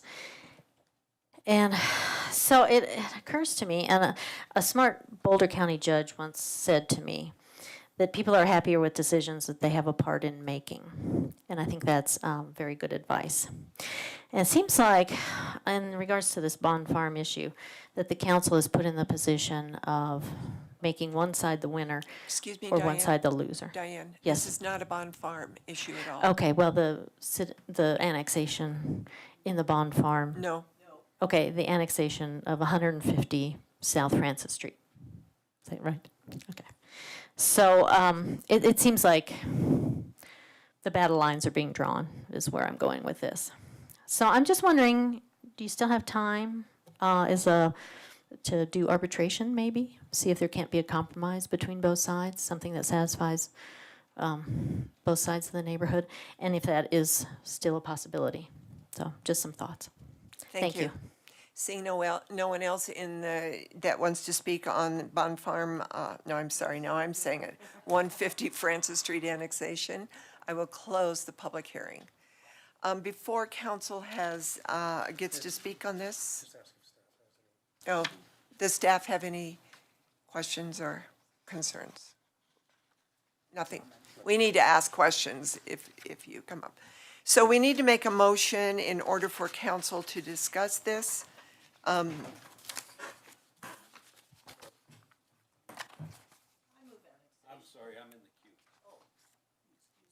going to read this first so that they know what the bill for the ordinance is, the wording on it. So it is a bill for an ordinance 2023-29, conditionally approving the 150 Francis Street annexation and generally located in the southeast quarter of Section 4, Township 2 North, Range 69 West of the 6th Meridian, and zoning the property residential mixed neighborhood. So, can I have a motion? Well, okay. Councilor McCoy. I move that we delay this annexation and have a study session for this issue around the reconsideration of the 150 Francis Street. I'll second that. Okay, so the motion by Councilor McCoy is to delay this bill for the ordinance until we have a study session, and it was seconded by Councilor Hidalgo Faring. Now I will open it up for councilor discussion. Councilor Martin. I think that some very important points were made tonight, especially about good faith. Someone mentioned that they thought that this was a time of distrust of government and elections. I see it as a time of overwhelming conflict between self-interest and the common good. And what I have heard tonight is an overwhelming demonstration of people acting in their own self-interest against the common good. And they are willing to say things that simply are not true and are proven to be true by the letter that we received, which was read this evening. There's not a developer, there's not a conspiracy among developers, and there are septic tanks right in the middle of Longmont, north of some of our waterways. In elevation, I mean north of some of our waterways. This application has already been considered for years. There is literally no downside to doing it now. All of the delaying suggestions could be considered just as well with this property in Longmont as outside Longmont. In the meantime, we need to get hold of ourselves and understand that we are a community that is bigger than a few square blocks, and that community has needs, and that the people who live in there that don't own property are real.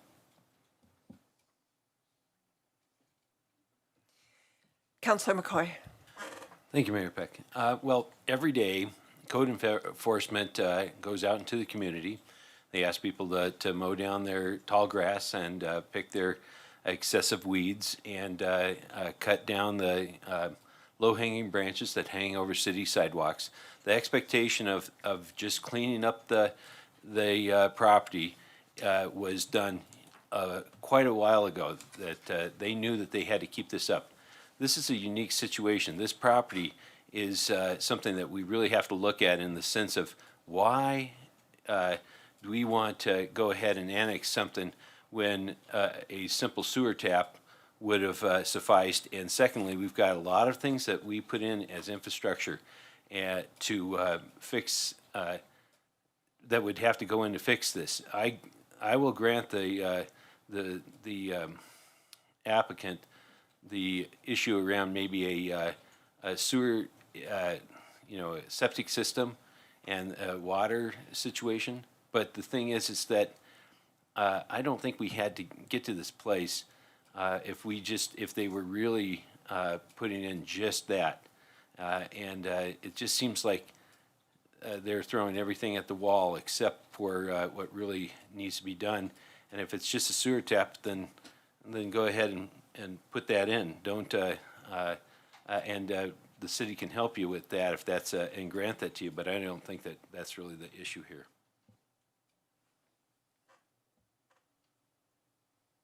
Who's next? Mayor Pro Tem Rodriguez. Mine popped up. Okay. Actually, I have a question more for Eugene. I had heard in past references an enclave within an enclave, and, you know, I'm pulling up state, the Colorado Revised State Statutes, Amendment 31-12-119, where it talks about the disconnection of a territory or, you know, breaking up county. Let me go to the statement that I saw that referenced the enclave. So, notwithstanding any other provision of the law, a county shall not disconnect any land owned by the, and so this is, it's county, it's not county owned or county owned or land owned by the county. It's in a county, you know, it hasn't been annexed into the city. So it's county zoning or county area, unincorporated. Thank you. That was the word I was looking for. And so, yeah, and then, so looking at where so it can't be annexed in essentially where the disconnection would result in creation of a new enclave. So I guess I just wanted some clarification on that. Does that have any bearing on the issue that we're trying to hear right now? Mayor and Council, Eugene May, City Attorney, can you repeat that citation? It was, And give me a CRS, yes, CRS 31-12-119.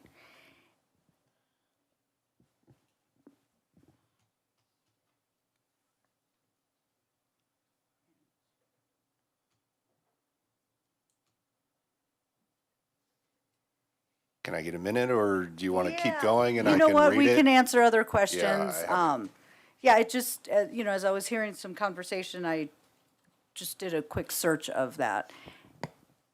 And I, you know, I wanted to make sure that we are also falling in line with state statute. And would this have any bearing on that? That might impact our decision.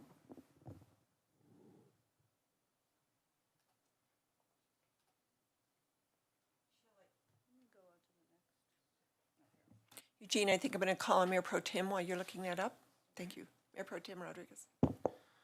Thank you, Mayor Peck. I was in the losing portion of the vote last time.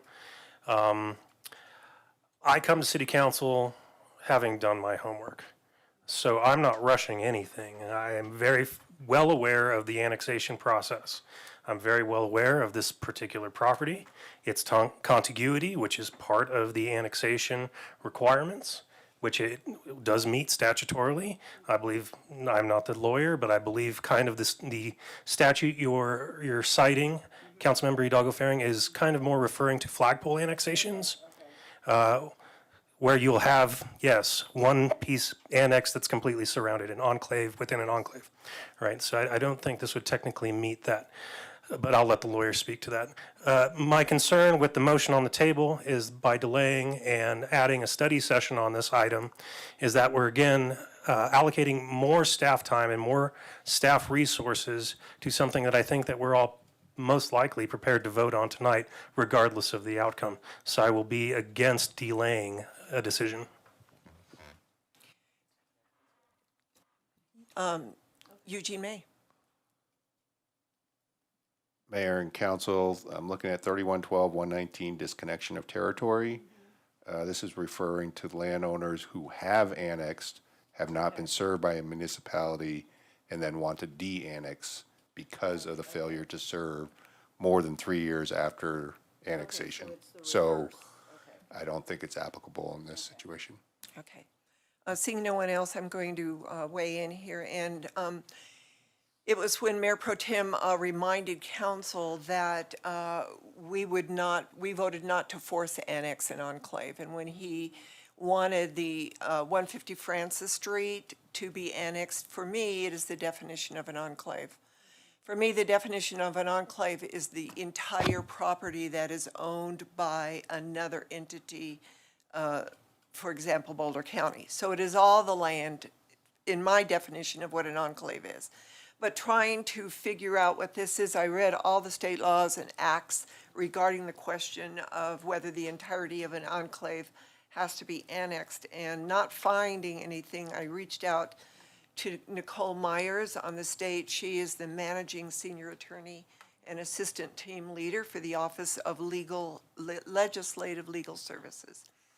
And she said, Section 3112-106 CRS does not contemplate only a portion of an enclave being annexed.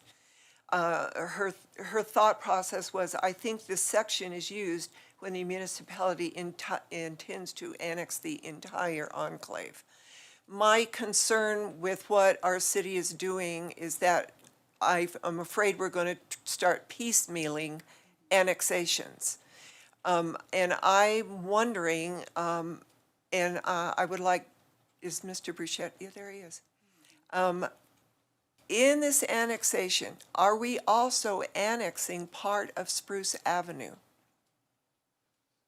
And that was not on any signage, and I'm not sure, if that's the case, I'm not sure. I'm not sure that we knew about that. Mayor Peck, members of council, Don Burchett, City of Longmont Planning and Development Services. Excuse me. Let me get up my presentation from the last time we were here.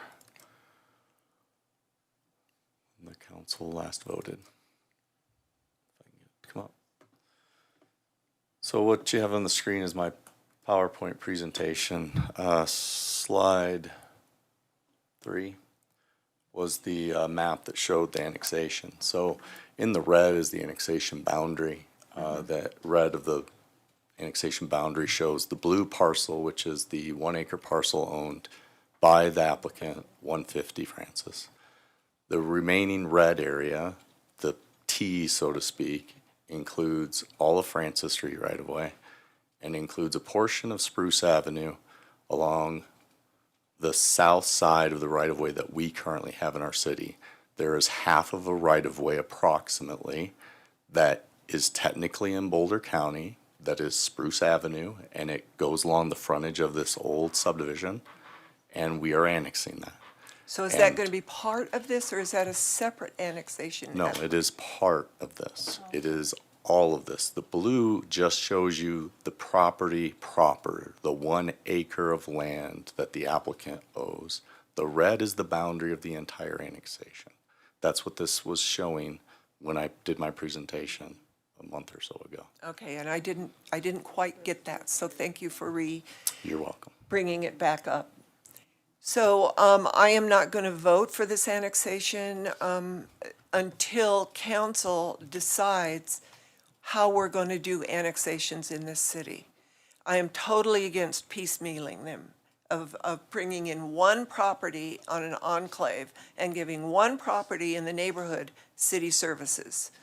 To me, that's onerous, and it's bad city management. We don't force annex anyone. So I think those are things we have to decide as a council going forward as this comes up again. Whether these neighbors want to be annexed in or not is not the question for me. The question for me is, how does council want to handle enclave annexations? And is an enclave the entire property that is in the county, or is it just one property within that enclave? To me, this sets a precedent that is going to come back to bite us as a city. So I will, Councilor Waters, I will be voting no on this motion, but then making another one. Don, could you just clarify, what's piecemeal about this annexation? It looks like we're annexing, the red T, it looks like we're annexing all the enclave. No. Mayor Peck, Councilmember Waters, give me just a second, and I will try and walk you through this a little bit. So the map on the screen, as I just noted a moment ago, the red area is the area that this annexation would include. Currently, everything in this subdivision Oh, in the hash marks. inside the hash marks is currently Got it, Boulder got it, County. all right. So that is the enclave. All of the roughly, I think there's 7 or 8 parcels in this, Got it. on the street, combined ownerships. So if in the past, the council had given us direction to go out and try to see if we wanted to have enclaves annexed into the city. We started that process. The response we got was very lukewarm. There was hardly anybody that asked. We did every enclave in the city of Longmont. This was back around Yep, I remember. Yep. 2018-ish. And we came back to the council, reported that was what happened, and asked if you wanted us to proceed. There was no direction to proceed. So we stopped. So there are enclaves like this within the city. So the implication here is that if we decide we're not going to annex part of an enclave when it's been requested, until every property owner in the enclave requests annexation, which would avoid the forced annexation. Or if we did all this, it would be a forced annexation. We would end up annexing nothing, even if it's in the city's interest, until all the property owners. So it potentially, in this case, I know about this case, works against the city's interest to put us in a position, if it's a policy position, to not proceed with annexation when there's a request, because not everybody in the annex agrees with the request. I would state it just a little bit different. And I'm certain you'd be way better at stating this.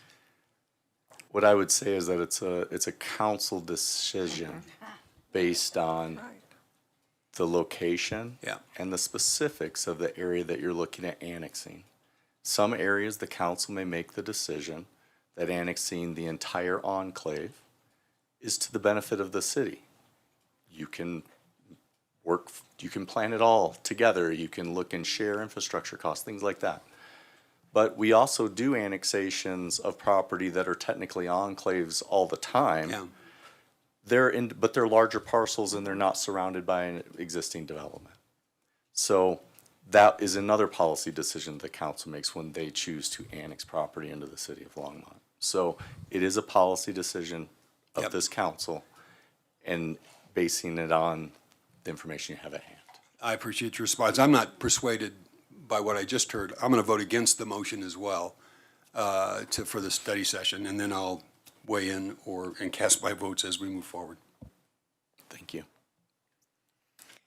Seeing no one else in the queue, let's vote. Don, would you restate the motion?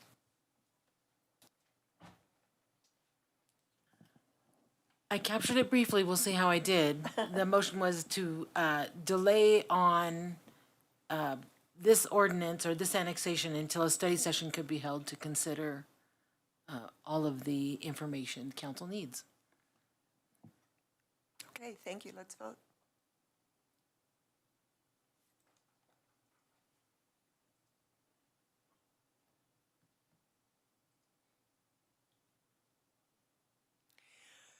So that fails, 2-5.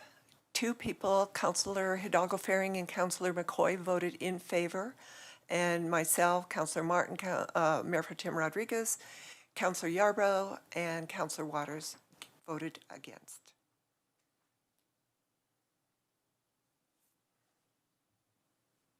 Councilor Martin. We having learned that many of the concerns about non-code compliance have been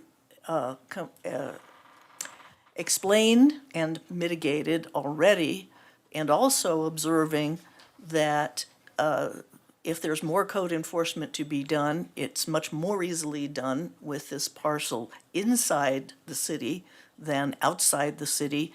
I move that we proceed immediately with the annexation of this parcel. Okay, It's been moved by Councilor Martin to proceed with the annexation of 150 Martin Street, seconded by Councilor Waters. It's open for discussion. I will reiterate what I said, is that for me, it is the definition of what an enclave is. And as we move forward as a council, and we have other enclaves within the city, and one property in each enclave wants to be annexed, I think for the good of the city, we have to decide, are we going to annex an entire enclave, or are we just going to take single properties out of an enclave and annex them separately? It doesn't make sense to me on city policy to do that. So I will be voting against this. Councilor Martin. Oh, Eugene, I'm sorry, I didn't see. Thank you. Mayor and council, sorry for the interruption. I just want to clarify, are you moving approval of ordinance 2023-29? Yes. Yes. Okay, thank you.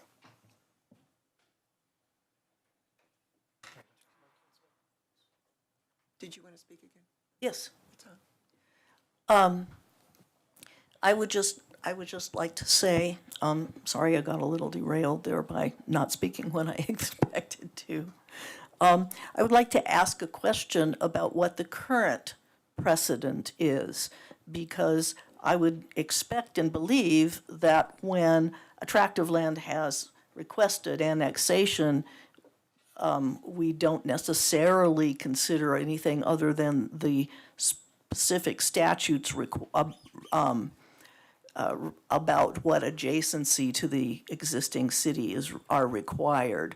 And obviously, since this was brought forward by the land management folks, I would assume that this is plenty adjacent enough. So I don't, where I'm going with this is I don't think we need to necessarily set any precedents by this vote, because I think there's already a precedent. Mayor Peck, Councilmember Martin, the annexation meets the 1/6 contiguity requirements as required by the state statute. Thank you. Seeing no one else in the queue, let's vote.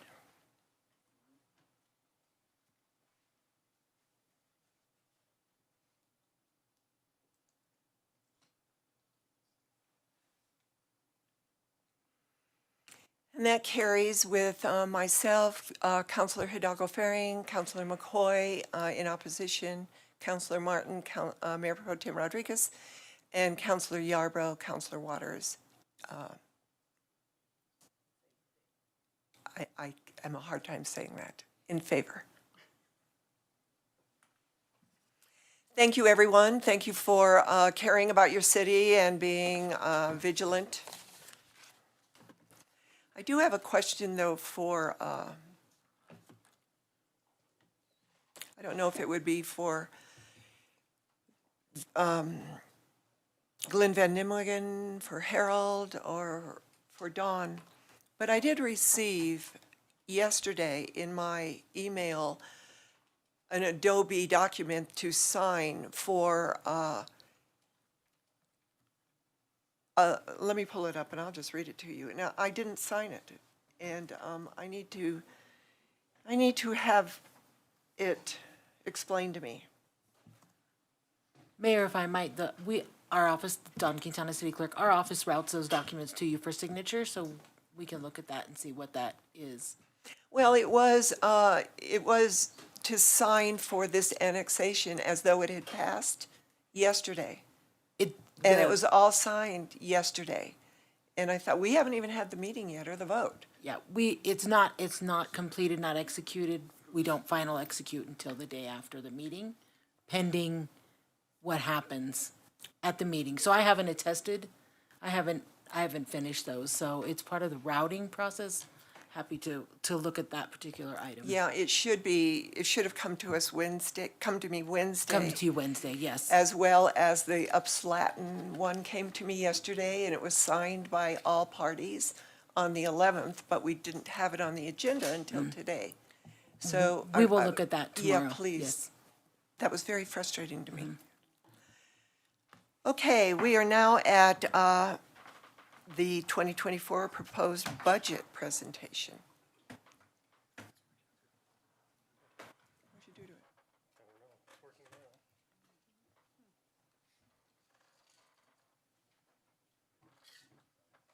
This is going to be a pretty lengthy presentation. Do you all want to take a break before we I start it? think we do. Let's take a 5-minute break.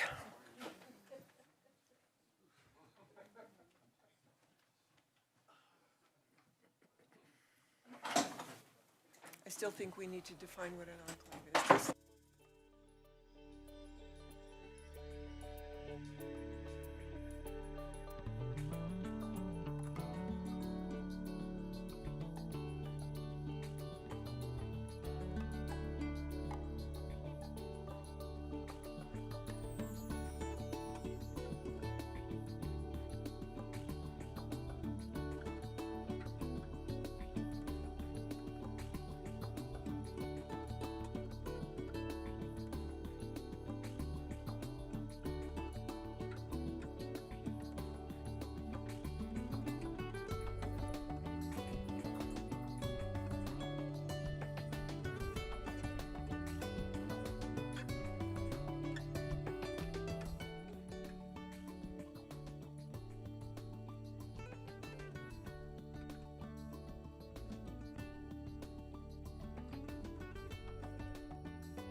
We are back.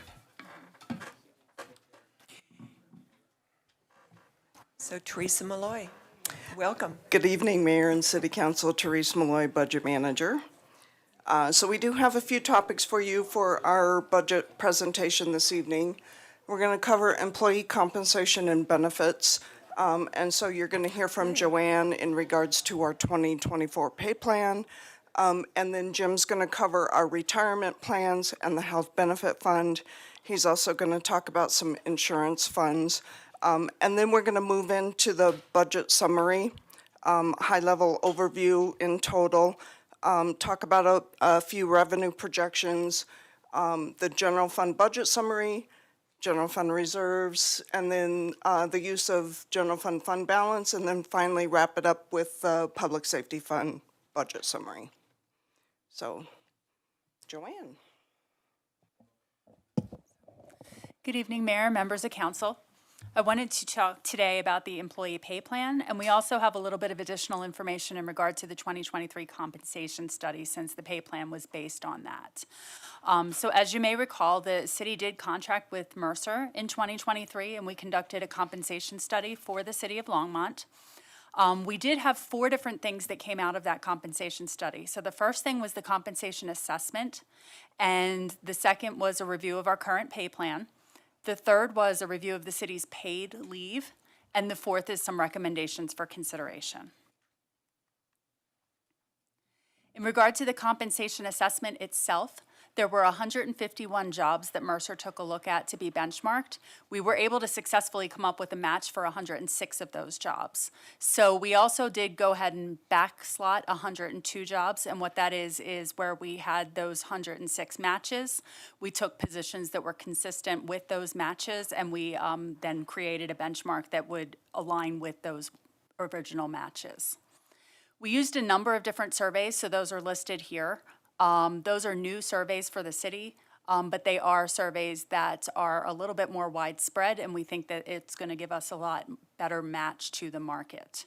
We matched those positions to the 50th percentile. We wanted to make sure that we were consistent with the compensation philosophy that we have. We also applied a geographic differential because a lot of those surveys were national. And what we're looking at next year is making sure that we match additional jobs to the Mercer study, as well as the Willis Towers Watson study, which are the larger studies in the country. In taking a look at our current pay plan, which was the second thing we asked them to do, they did determine that we did have a pretty common pay structure. It was actually the second most common used in the market. We did find that it was what we were doing today was an excellent match for what we should be doing based on our philosophy. And so what the structure we have right now does is closely aligns us to market, and it helps us to be competitive. It helps us to take a look at our jobs yearly and have them be flexible and be able to realign them as we go. And so with that, we had a pretty high level of confidence about the pay structure and the pay system that we have now. And so that is why the pay plan looks very similar in terms of the structure this year compared to previous years. The third thing that Mercer did for us is took a look at our paid leave. And so they looked at our current accruals. What we did find is that for employees that have 15 years or less, we do have a pretty competitive with market process right now. But there were a couple areas that we had for improvement. So the first one was for employees that were over 15 years. We could use a little bit more time for accruals with that. We also have a recommendation for offering parental leave. We did accept that recommendation. We're working on that recommendation for moving forward. And then the third thing is we have found that there are a lot of competitors, especially other cities in our areas, that have started to offer time off when employees start. And so with that, we wanted to make some changes to our personnel policies for all 3 of those things, and we will be bringing those back to council. Along with initial time, we're finding that we need to offer competitive rates commensurate with experience. And those are for positions that are coming in with significant experience to be able to attract those candidates for those positions. So when we do bring the personnel policies back in October, we have recommendations in each of those areas that align. The fourth thing that Mercer did for us is took a look at recommendations. So with our pay plan, the structure is pretty consistent with what we've had in prior years. They did recommend that we change the current ranges to be plus or minus 10% on either side. So in the past, we've really had it from the 90th percentile to the 107th or 108th, and depending on which year you're looking at. We've now changed that to the 90th to 110th position to be consistent with that recommendation. They did give us a lot of updated midpoints for positions where there was below the target market range. They recommended that we implement a compensation software program to manage the compensation data that we have. We've been doing that on a manual basis for quite some time. We actually did go ahead and jump in and implement that recommendation already. We've selected a pay factor software, and we do expect that to be up and running with all of our information next year. They finally recommended that we participate in and purchase robust published data sets, and we will be doing that going forward. In terms of our compensation philosophy, this has been the city's compensation philosophy for a while, that we will be paying competitive market rates. In 2017, what we took a look at is paying up to 102% of market. And the reason for that is because we have a workforce that is about the same as other similarly sized cities, but they're doing more tasks than many other cities because we have different functions in our city that don't exist in many of those others. So from an alignment perspective, the 102 felt like it was a budget appropriate for the budget, but also to acknowledge that efficiency. In 2024, we did do the compensation study, so we have new benchmarks for many of those positions. We also do have a number of benchmark positions that were not part of the compensation study, and so they have retained that existing benchmark to public data. With the compensation study specifically, they did identify a couple of positions that were over market. We took a look at what they recommended. We reviewed it with the directors. We do have 5 positions that will be frozen as a result of those recommendations because we found that their recommendation did match what the data was. Once the market catches up with those positions, they will unfreeze. We had some challenges with our city-specific data in 2024.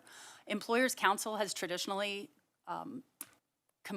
provided that data for us. They notified us in 2023 that they would no longer be collecting that data. They have moved that information to pay factors. We will have access to that data in the future. We did not utilize that data for this year, and the reason we didn't do that is because the data was moving into pay factors.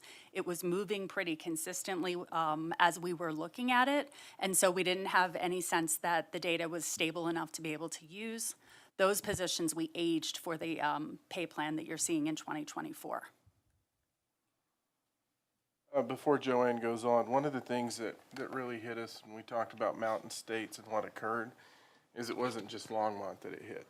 It was pretty much every city that we work with that didn't have that data. And so Gina Perino, who's on Joanne's staff, began working with other compensation managers in multiple communities in the metro area all the way up to the Front Range. And they've been meeting on a weekly basis to try, or a monthly.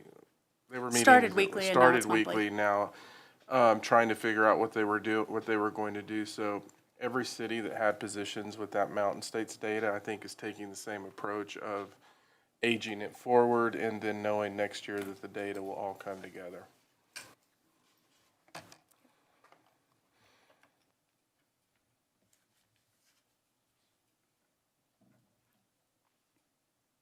So that next bullet point is exactly what Harold was just talking about. We did set up those meetings throughout the Front Range to make sure that we were taking a look with everyone. What are we doing with this data? What are we doing to make sure that we have the information correct? We also worked with those cities and counties to take a look at what projection we have for 2024. And so what you're seeing in the pay plan is 4.64 as a recommendation for increases in the market itself. So taking a look at all of those pieces, the philosophy applied to 2024 is to adjust our new benchmarks. For the positions that we didn't have data, we aged those and we just increased them by that 4.64. We do anticipate as we get that data that we may have additional adjustments that we need to take a look at. Recommendation is to continue to pay at 101% of market and continue our exceptional pay budget.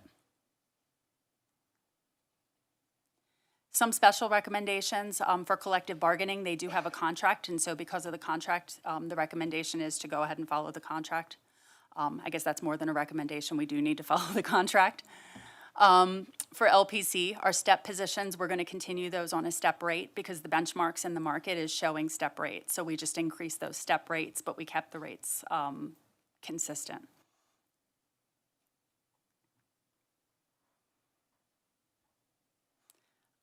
For benefits, we're going to have Kaiser continue to provide our health care benefits. We were fortunate in 2024 that we had a 5% rate cap that we had negotiated in the past. So we will be just increasing that by the 5% approved rate cap. We do not have a projection for future years at this time. We will be taking a look at health care next year to make sure that we're competitive, whether that's with Kaiser or that's with another provider. With VSP, our exam-only plan had a rate decrease, so we were able to actually increase this benefit to exam and materials and just make that a little bit more competitive. With Delta, we were able to continue that at the same, no rate increase for that. For Mines and Associates, we do have a 3% increase. That's been an EAP that's been super helpful for our employees. They just have a lot of benefits for first responders. They've come out on site when we've needed them for specific incidents, and they've been very helpful. So we did lock in a 2-year rate guarantee with them. For future direction with benefits, we do want to take a look still at employee benefits that are not currently offered. So anything that we have for voluntary benefits and just making sure that we're competitive in general.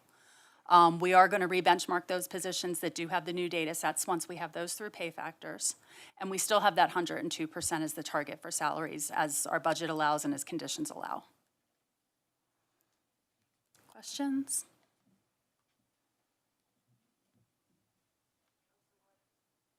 Thanks, Mayor Peck. Real quick, Joanne, could you go back to slide 10?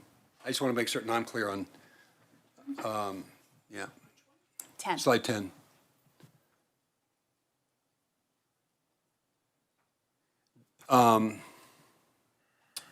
It's not. Go back, maybe it's slide 9. It was the 90 plus, here we are.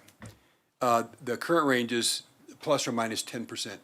Just so I'm understanding, are we talking about being plus or minus 10% of the midpoint of the range when we think about at market? Correct. And whatever that is, then 101%, where we find somebody where they are in terms of their step or their continuum in terms of their job and their compensation. When we set whatever that compensation is within that plus or minus 10% of midpoint, it would be that number plus 1% or 101%. Yeah, that's correct. I just wanted to make certain I was clear. Thanks. Yep, and what that'll do, I think, in actual practice is it'll give us 9% to be able to take a look at exceptional pay as Yeah. opposed to in the past where we've had 7. I got it.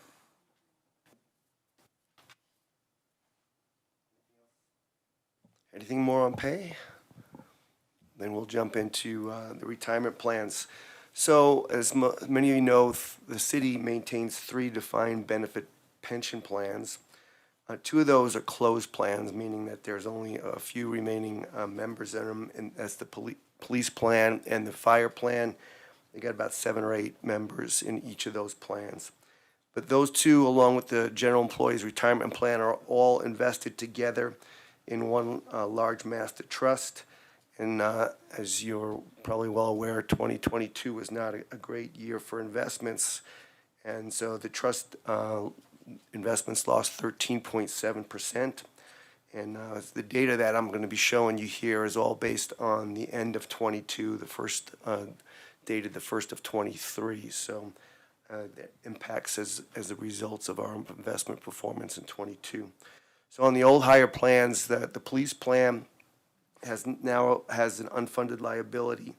It's 92.4% funded. It actually was over 100% funded the year before, but 22 put it back to an unfunded basis. The old hire fire plan, though, is still got a surplus. It's 129% funded. Those are all differences based on different experience with the individuals in those plans, is because most of the investments are pretty much in the same place. So for 2024, a city contribution is required to the Old Hire Police Plan, and we've budgeted that at $12,267. We are also recommending that there be a contribution this year. There was none budgeted based on the previous year's actuarial information and the fact that the plan was funded at that time. And since really there would be an actuarial requirement for contributions this year as well, what I'm recommending is that we transfer $20,000 from the health benefit fund to the Old Hire Police Plan. For those of you who may not be aware, this is a practice that we have used a few times in the past with the General Employees Retirement Plan when we haven't been able to make the full actuarial contribution, and to try to make sure we're meeting that. And so we're recommending that here as well as with the GURP plan in a few minutes. Can I ask you a question? You bet. So what is that going to do to the health benefit fund if you? I will talk about the health benefit fund after Okay. these pension plans, but the health benefit fund can well afford it, so. The GURP plan, I'm not gonna get in deep into the history of it. It has a history of being fully funded until the downturn in 2008, and pretty much since then, we've been taking actions to try to improve the status of this plan over time, try to move it towards full funding. We have over 400 folks receiving benefits from the plan, and we can't give them a cost of living increase unless the plan is fully funded. That's a TABOR requirement because that's a multiple year fiscal obligation. So it hasn't been fully funded since 2008. The last increase, I think, might have been in 2010 before we reached the finding out about our unfunded liabilities.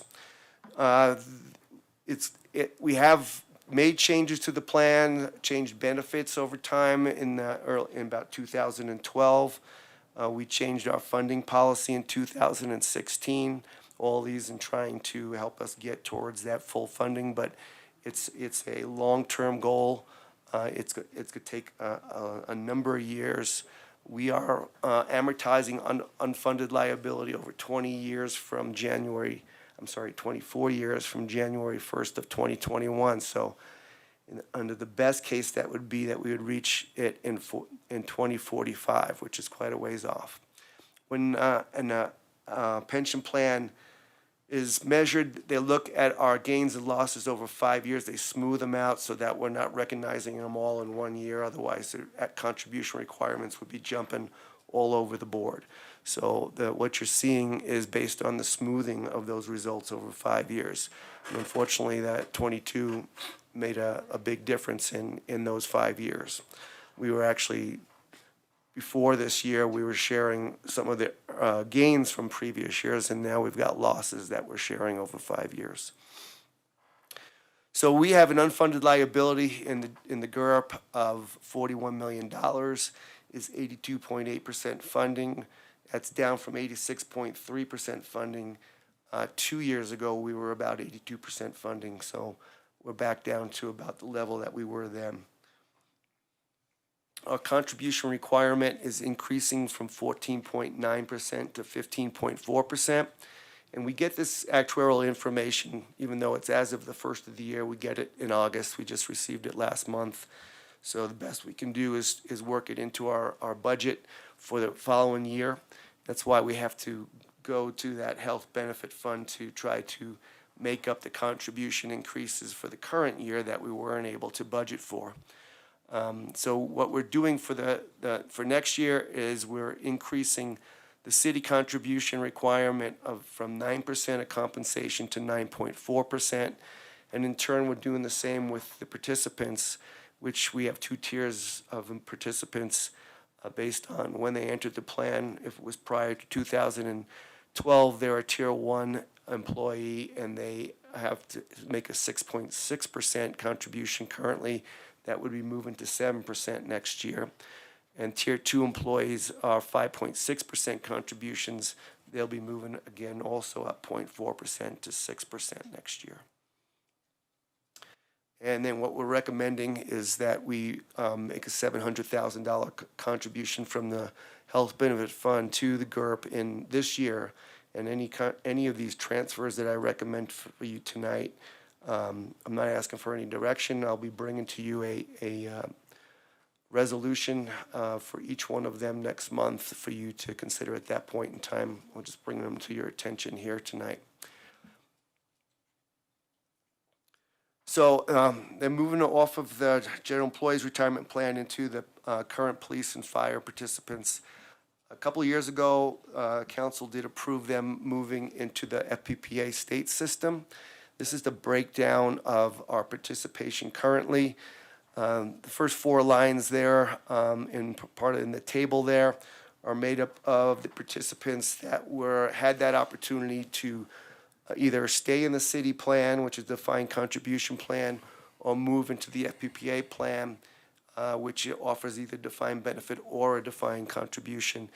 And most of those folks did stay in the plan, city's plan, that's in the first line, but the rest are shown in the following three lines and where they went, and got them broken out because there's different contribution requirements I'll be showing you for each. And finally, at the bottom, those are all the new hires that we've had since we got into the FPPA, and they're all mandatorily have to go to FPPA. So over time, these first four lines in the table, they'll go down as there's attrition in the fire and police departments, and the bottom line will continue to rise. Our contribution requirements for 2024 for the city plan will be 12.85%. Anyone in a defined contribution plan, essentially, we have a 12.85% city contribution requirement. Those that are in the defined benefit plan, if they're new in the last 2 years, it's a 10% requirement. If they moved in 2 years ago, then it's a 10.95% requirement.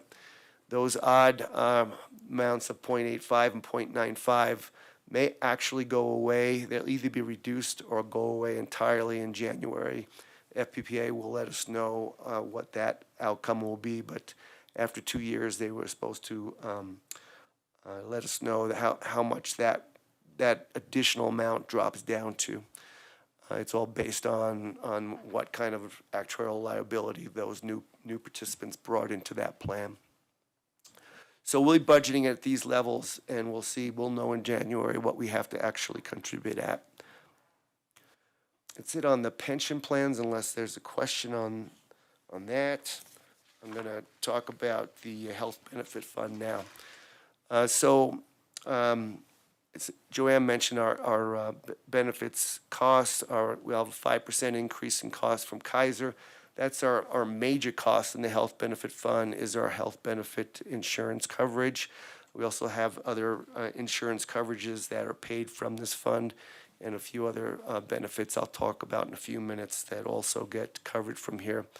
Our Kaiser costs have increased an average of 3.79% since we've started to work with Kaiser in 2007. This year, the city's contribution to the health benefit fund is going to drop from 15% of compensation to 14.5% of compensation. And that's going to get back to, I went too far there. That's going to get back to the health of that fund itself, the financial health of that fund and how well it's funded. These are the other benefits that we're going to be paying. We pay annually out of this fund: wellness incentives, physicals for police and fire employees, counseling program as well for public safety. We're projecting our health benefit fund balance to be $11.5 million at the end of 2023. Got a lot of information about that either in the council comm or in the budget message, so I'm not going to get too far into the history, but that's built up over time. It's amounts that were left over from when we were self-insured for health benefits, and has grown now over the last couple of years by a few $1 million. So we've been looking at that closely to try to, you're going to have to give me a second here. I'm going to hand it off to Teresa because I have a limited capability to talk tonight. But anyway, we've been trying to figure out how come it's been growing so much. And what we do is we contribute to this fund based on the budgeted amount of insurance contributions that we put in the budget annually. But what'll happen is we have turnover, we have some folks who don't participate in our insurance program. So we are overfunding that fund and compared to the expenses at times. And so what we're going to try to do now is begin to try to adjust that to more of an actual contribution instead of a budgeted contribution, so we can able to balance our revenues and expenses better out of this fund. At the same time, the excess fund balance has come in helpful to us with the defined benefit plans from time to time, but we're probably we're about $5 to $6 million greater than what we started this fund with when we got off of the self-insurance for health insurance. So now I'll just touch a couple of other insurance funds that I wanted to bring to your attention. So we have a couple of about 3 or 4 self-insurance funds, but these are the largest ones that I'm bringing up here today. We account for these as internal service funds in the city. So what happens is all of the operating funds of the city are contributing dollars towards this fund to pool money for our insurance purposes. One of them is for liability insurance for either property or casualty, a different type of liability claims, auto claims. And then the other is workers' compensation. And we've been funding those, again, through operating transfers that are based on things like the payroll within the different departments and funds, and also the exposure that they all have in these 2 areas, and as well as their claims history. So what we have found in the last couple of years is the liability insurance fund currently has a fund balance of $3.5 million, almost $1 million of claim reserves. Actually, this is at the end of 22. The workers' comp fund has a fund balance of close to $7 million with $754,000 of claim reserves. So our liability fund balances kind of stayed static over time. We've been increasing our contributions there. We've kind of leveled off and lowered a little bit our workers' compensation contributions. We're always going to want to make sure we're contributing this at least enough to cover the amount of expenses we're having for both premiums and claims in any one year.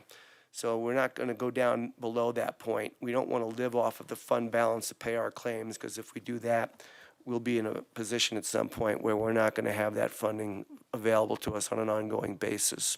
So, but I do believe what we can do is reduce some of this workers' compensation fund balance. We had claims up around the $2.5 million level a couple of years ago. What we found is that a lot of them were stale and needed to be removed. And so now that they have been removed, we're staying down below the $1 million level. Our losses are lower as well over time. And so some of that, I think, admittedly has to do with a change in our staff makeup. And as some of our older employees have left, those folks working in the field, we have been replaced by some younger employees, and I think that has been shown in some of the injuries that we see. But anyhow, what we're then working with is really too large of a fund balance in the workers' comp fund, and I'm proposing that we transfer $1 million from one to the other so that we can at least build up the liability fund some. We're seeing, we just actually this week are binding our insurance for the next 12 months. And the workers' comp insurance is not growing at all from the last 12 months, but our liability insurance is increasing by 10%.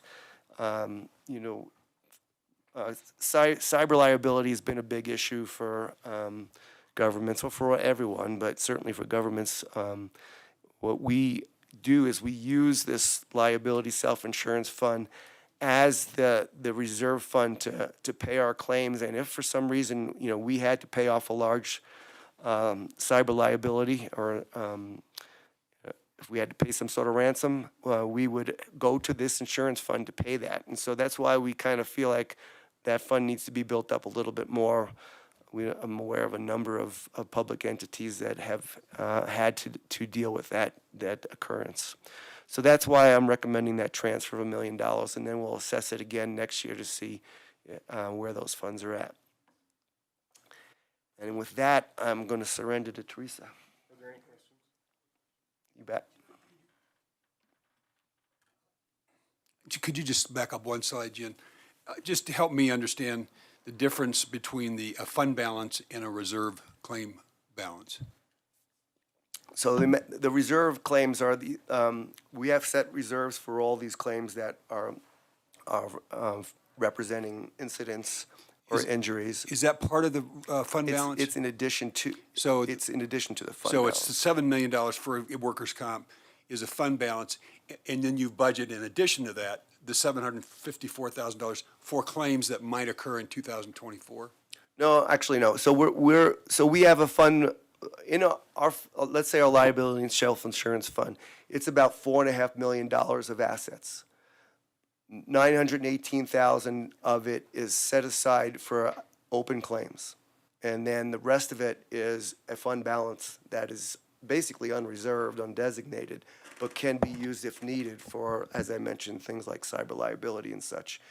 So it's not part of, it's in addition to, addition but it's to. budget, just the way you've budgeted, Yep. and then the way you've labeled it, thanks.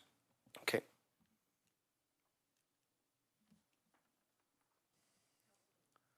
So, Councilman McCarty. thank you, Mayor. So Jim, go back to that slide if you don't mind. Sure, no problem. So when you're talking about that workman's compensation, we don't use Pinnacle or anything like that to. So what we do is we have an excess liability. So we're pretty much taking care of most of our workers' comp costs, but if we have an extreme case that is, say, rising, and I think it really depends on different type of workers have different levels, but it could be 250,000, it could be $500,000. We will pick up the cost, anything over and above that. I mean, up to that point, we'll pay for it, and over and above that will be covered by the insurance. So Okay, it's an thank you. excess coverage. All right, thank you.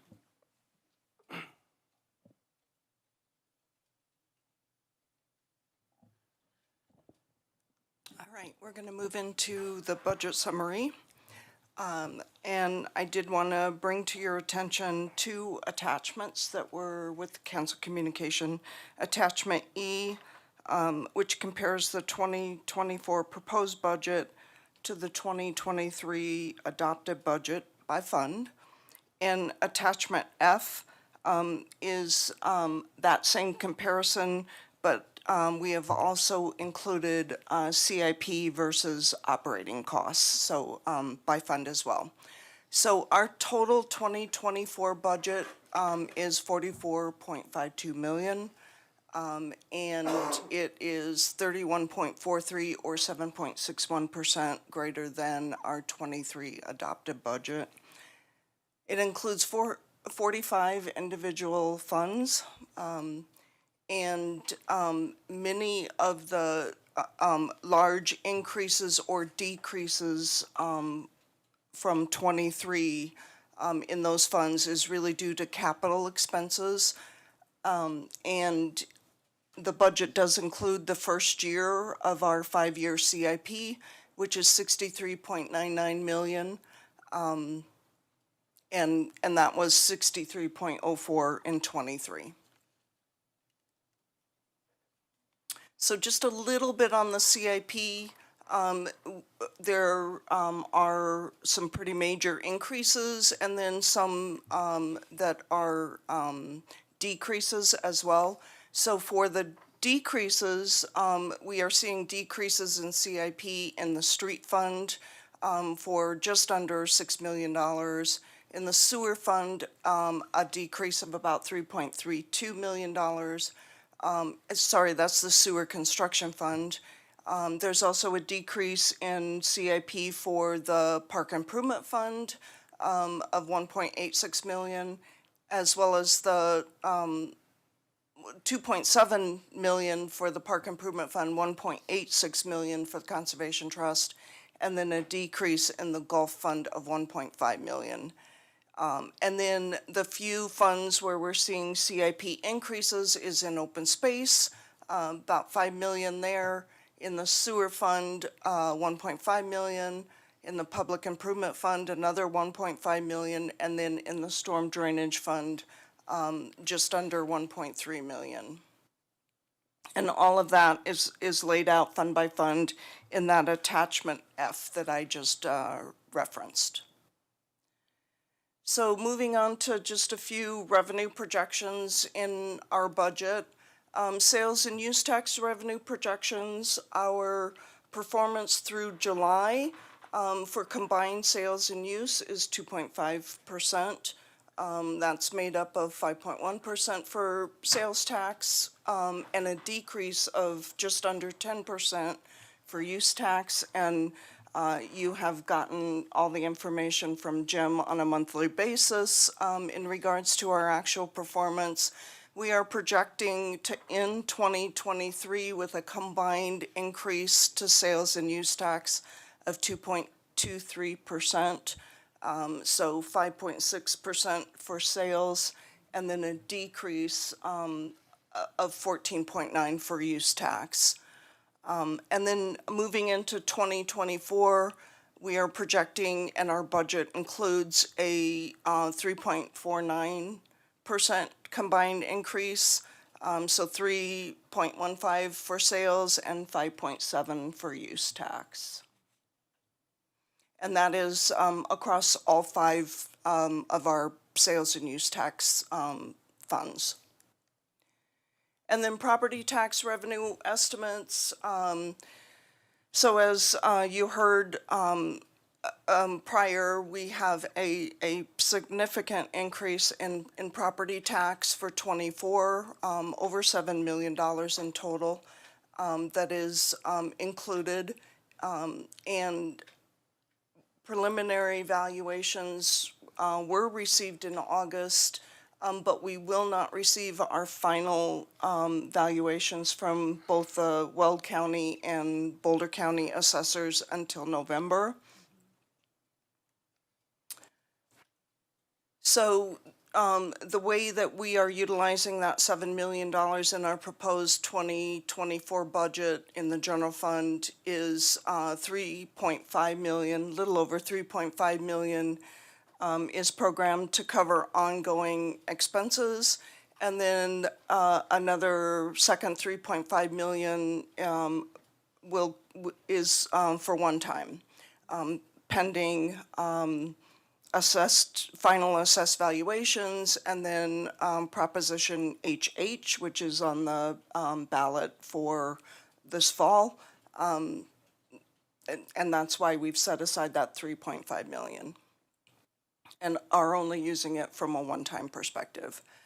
And so of that 3.5 million, we are using 500,000 of it for the First and Main Transit Station.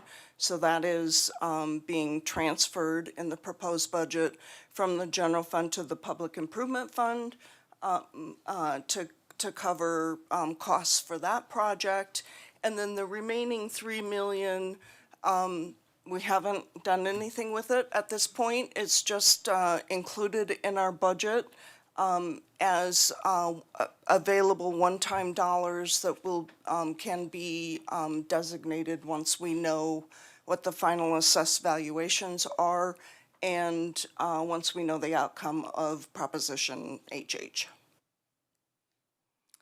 Another revenue source in our 24 budget that is actually in multiple funds, several funds, is building permits. And so we have a total combined building permit number of 750, which is made up of single-family dwelling units of 50 and 700 multifamily.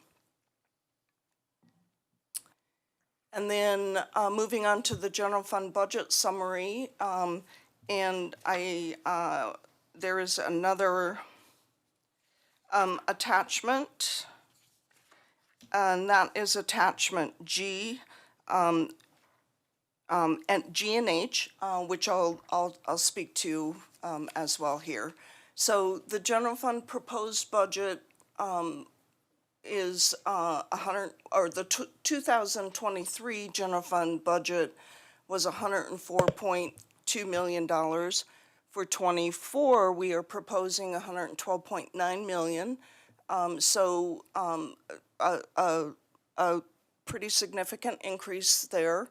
And that's $8.7 million increase, most of which is coming from the property tax increase. And so general fund proposed budget is made up of a combination of both increases and decreases in revenue. So our 23, again, revenues were $104.2 million. We do have some reduction, a few reductions, $221,000 of reduction in revenues in 24.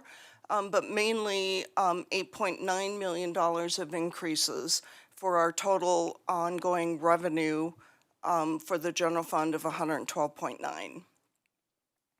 And I wanted to bring to your attention attachment G, which is a presentation of those changes. It's the details of those changes, both from a revenue perspective as well as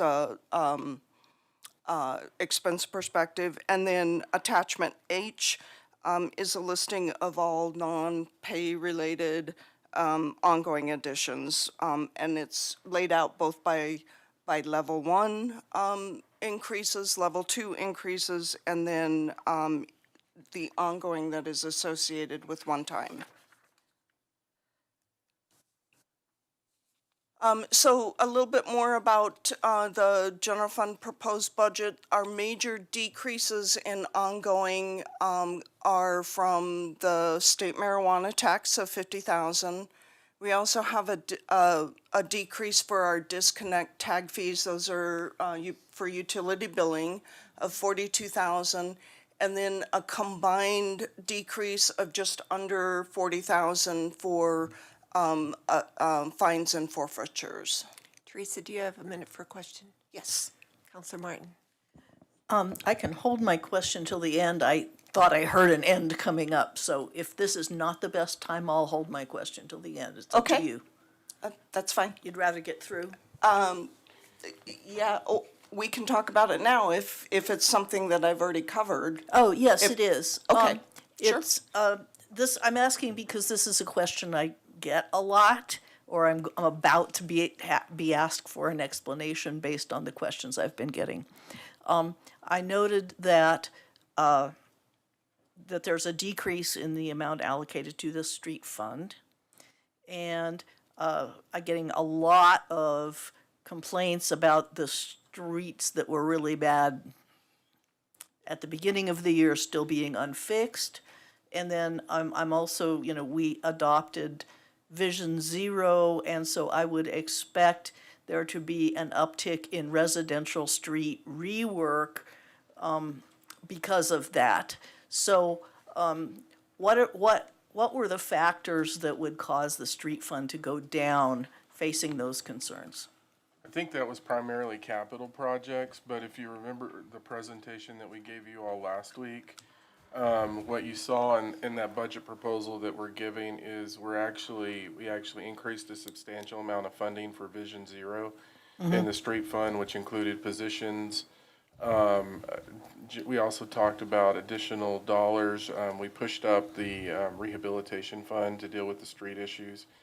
And so those issues actually are included in the proposal that we made to you that we covered last week in the presentation in terms of the rehab fund, Vision Zero, and I'm drawing a blank on the other items. Let me Okay, pull it up. so those subline items did go up, as we would all hope and expect. So other things would have gone down, like, widening a street or something that's not really Vision Zero? I just want to understand how it happened. So let me just start with, as far as allocating monies to streets, the street fund revenues are going up over $3 million. So what happened is last year, there was a large amount of CIP projects spending built up fund balance. And so that is going to be, that's this year in '23. And so compared to next year, there's not as much capital projects as there was this year because of a large spending on capital in '23. But overall, there's less of a budget there, but the revenues allocated are increasing. The sales tax is growing, just like we mentioned before, for all those funds. So that is covering all other street expenses, but capital projects were higher in '23. Okay, I think I understand. So, for example, we have funding that went into the Boston Avenue Bridge project. So that's under construction. And so when you look at the capital projects that are queued up and when they come in and we start, constructing them, that's what's making some of the changes in the capital expenses. So on attachment F, if you look up the street fund, you'll find that the CIP for streets in '23 is $21.5 million. But the CIP projects this year in '24 are $15.6 million. So that's just about planning projects and timing of when they're all going to get completed and as the money builds up for it and such. But from all overall resources, Becky's going to jump in and make it clearer, I guess.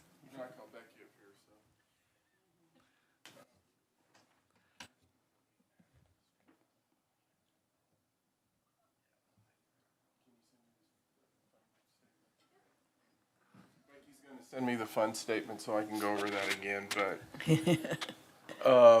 so I want to go over those numbers in terms of where we're putting it. So for example, another item that we talked about that we presented as part of the street fund, was the money that we put into the microtransit program. So that's money for something new that we included in this.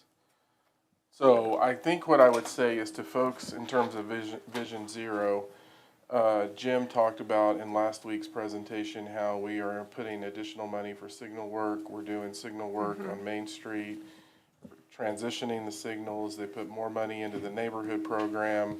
We're adding the staff. That was really why we started out with the transportation fund, so you could see what we were adding into the budget process to hit council's priorities. Yeah, I mean, I saw that all the council's priorities were in that list. My question was really, given that all those council priorities are in the list, how did the fund manage to be smaller? The street fund. It's the capital projects. Yeah, it's the use of the fund balance. Right. And in '22, we built it up. Capital projects. We will have to get you that We can get you the list, but I mean. Okay. So I take you back to, because of the way we budget, we have to accrue funds over time. And we have to have all the funds in place to then pull the trigger on a capital project and let the project out. So what you will see in all of our fund structures is we start driving up the fund balances because we're accruing funds to do certain projects. And then when we let those projects, then we start spending down those funds.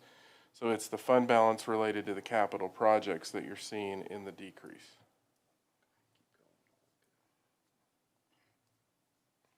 Councilor Waters. Given the amount of money we're just talking about, my question is a rounding error.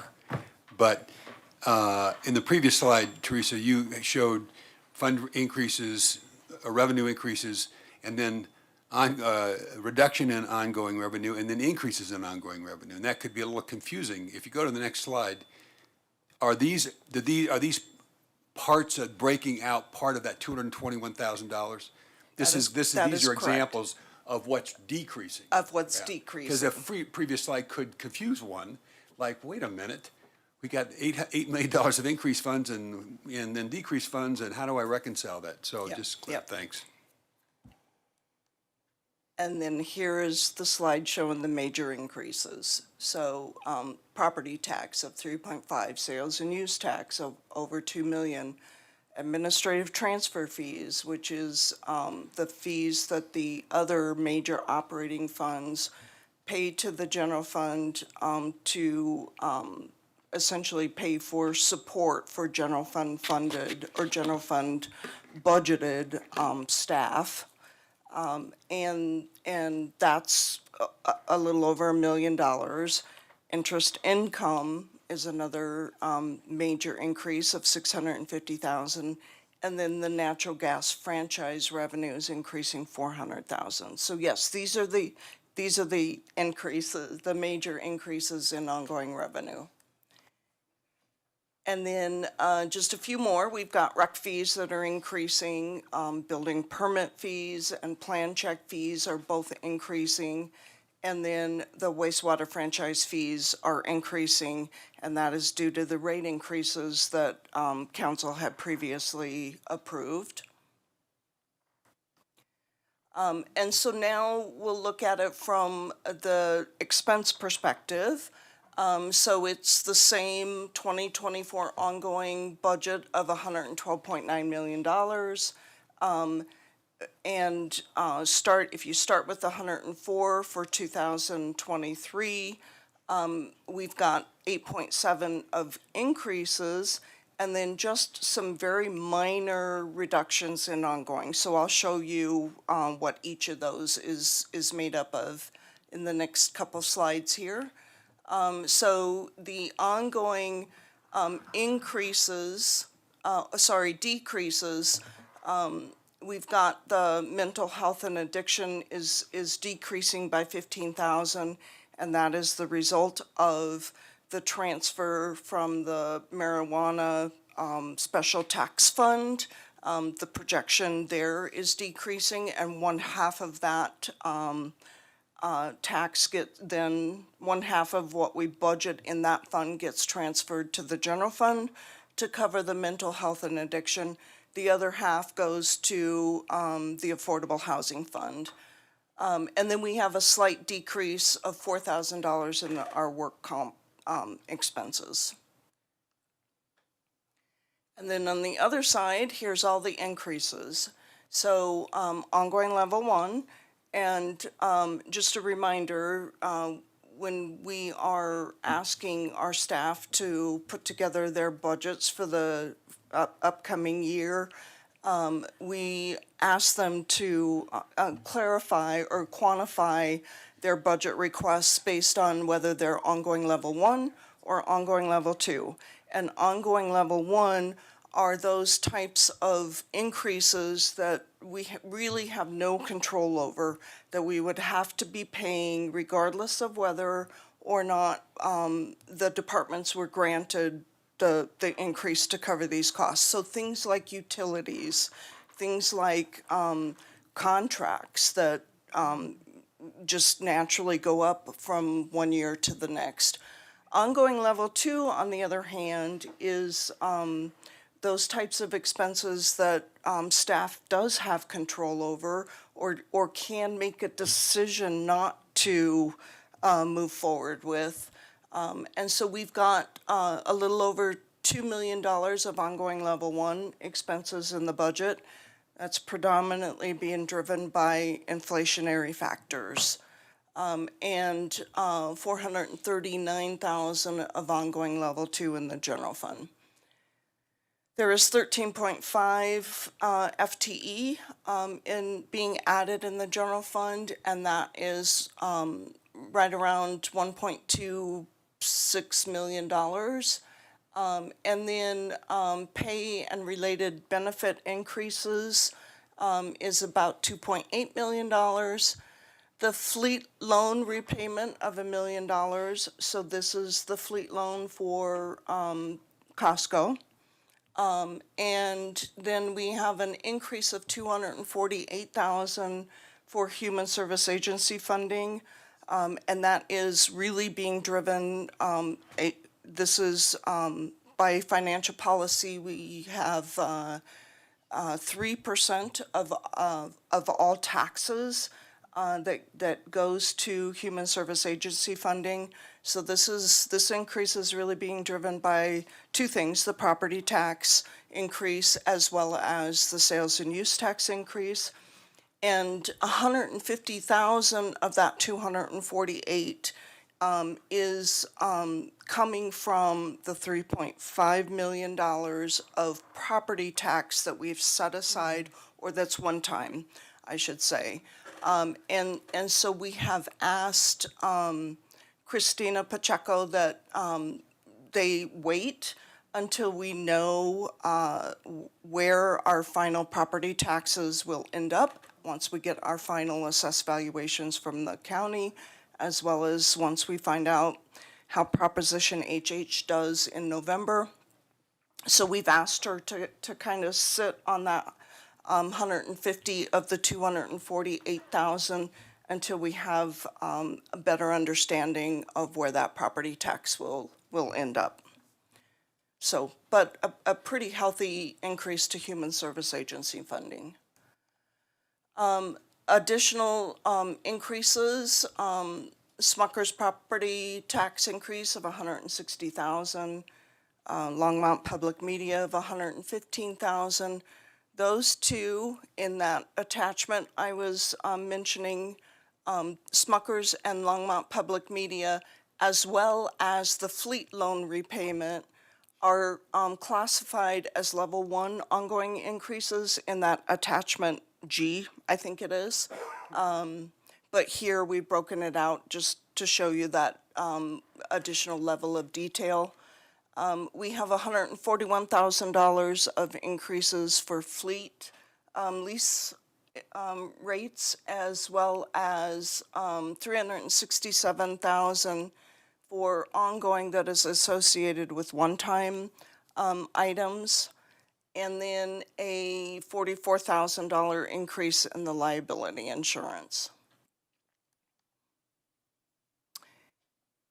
Questions on that before we move into the general fund reserves?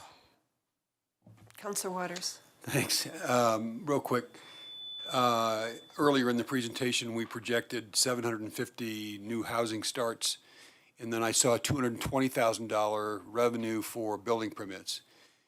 Is that the result of the projected housing increase, increase in the number of units to be constructed, or is that separate? So that is a great question. Actually, 750 new housing units is a decrease from the number of housing units that we have in our 2023 budget. I think we have 800 in 23. What is driving the increase in revenue? So it's not the number of new permits, but it's the valuation of those permits that is driving that revenue increase. But those new numbers are tied together. Yes, they are. Because just in terms of what are the implications, if you were to say, we're just not gonna have new homes built, the loss of revenue would be 220, and then obviously there are implications beyond that, as people talk about growth and no growth. Thanks. It would be a lot more than 220. Well, that's what I was getting at, Jim. So we're budgeting over 2 million of revenue from building permits altogether. This is just the increase from one year to the next, is what we're showing you there. Well, that's where I wanted to get to. What we never talk about. Right. I understand, concerns about growth and pace and all that kind of stuff. What we never talk about is, what are the implications in a municipal budget? Right. If that just stops, or as it starts to tail, once we're going to have revenue sources to fill those gaps, right? When we get to build out. We certainly get building permits for more than just that, and so part of that 2.5 million or so that we're getting from permits is from other type of work, not new construction necessarily. Yeah. But a good deal. of that is- Remodels, that kind of thing. Roofs. Yeah, all right. But before Use Track's benefited this year from hail, Yes. thanks. Before Teresa goes on, it actually is the question to Councilmember Martin, what project it is. Kaufman Street. We had Kaufman Street budgeted this year, so as all of that starts coming into next year, we're gonna have to carry funds over in next year's budget, so that's what you're seeing.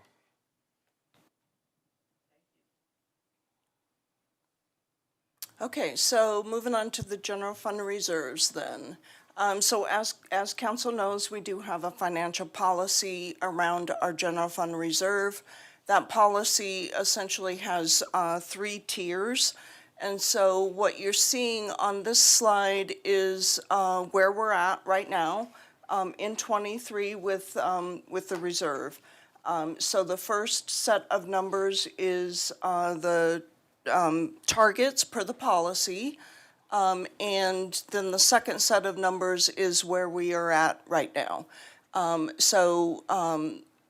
As I mentioned, three tiers. So the Tabor Reserve is the first tier, and that is funded at roughly $5.6 million or 5.43%. The second tier is the emergency reserve tier, and the goal there is 8%, and it is funded at that 8% for $8.33 million.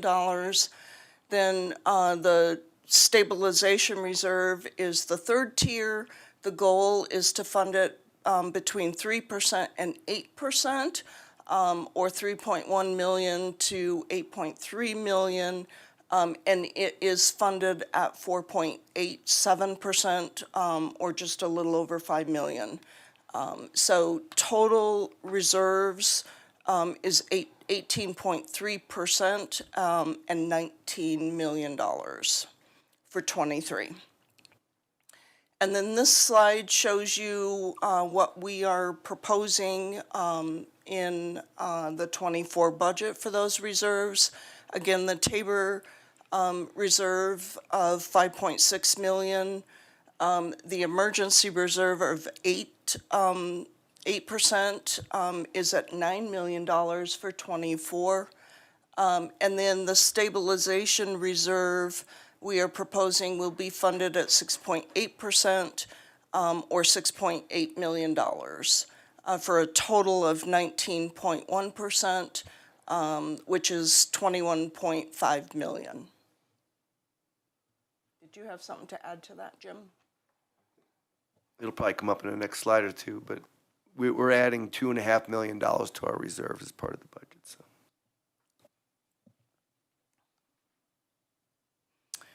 So moving on to the use of the general fund balance. So the sources of the fund balance in the '24 budget comes from really 2 places. The way that we ended operations for 2022, there was $4.8 million remaining from those operations, and that really came from either revenues coming in over what we had projected, budgeted for '22, or expenses being under what we had budgeted. So this is $4.8 million above what we carried over from 2022 into 2023. That was a additional appropriation you all just recently approved. And so the second source of that general fund one-time fund balance comes from projections of how we believe we're going to end 2023, and we think we'll add another $2.3 million from revenues being over and expenses being under our 2023, for a total of $6.8 million that is fund balance that was then available to be used for 2024.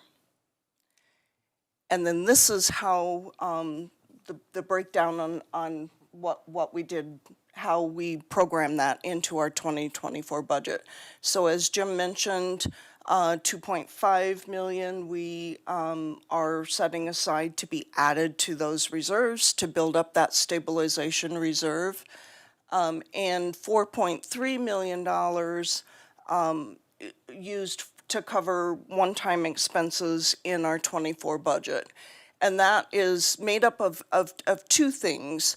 We have a fund balance reserve for Union Reservoir that is going to cover just under $50,000 worth of expenses.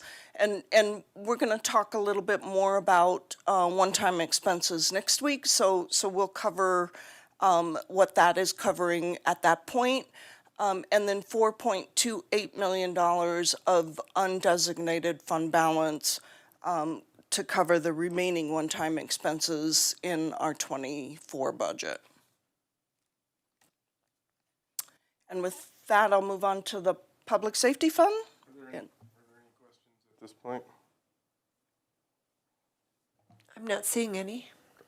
Okay. So there is one more attachment that I wanted to call to your attention. Attachment I is the Public Safety Fund pro forma that was included in the council packet. So the 2024 budget for the Public Safety Fund, $17.2 million of sales and use tax, and over $1 million of grants and other intergovernmental revenue, and just under 100,000, 91,711 from the firing range operations, which is actually up from our '23 revenue.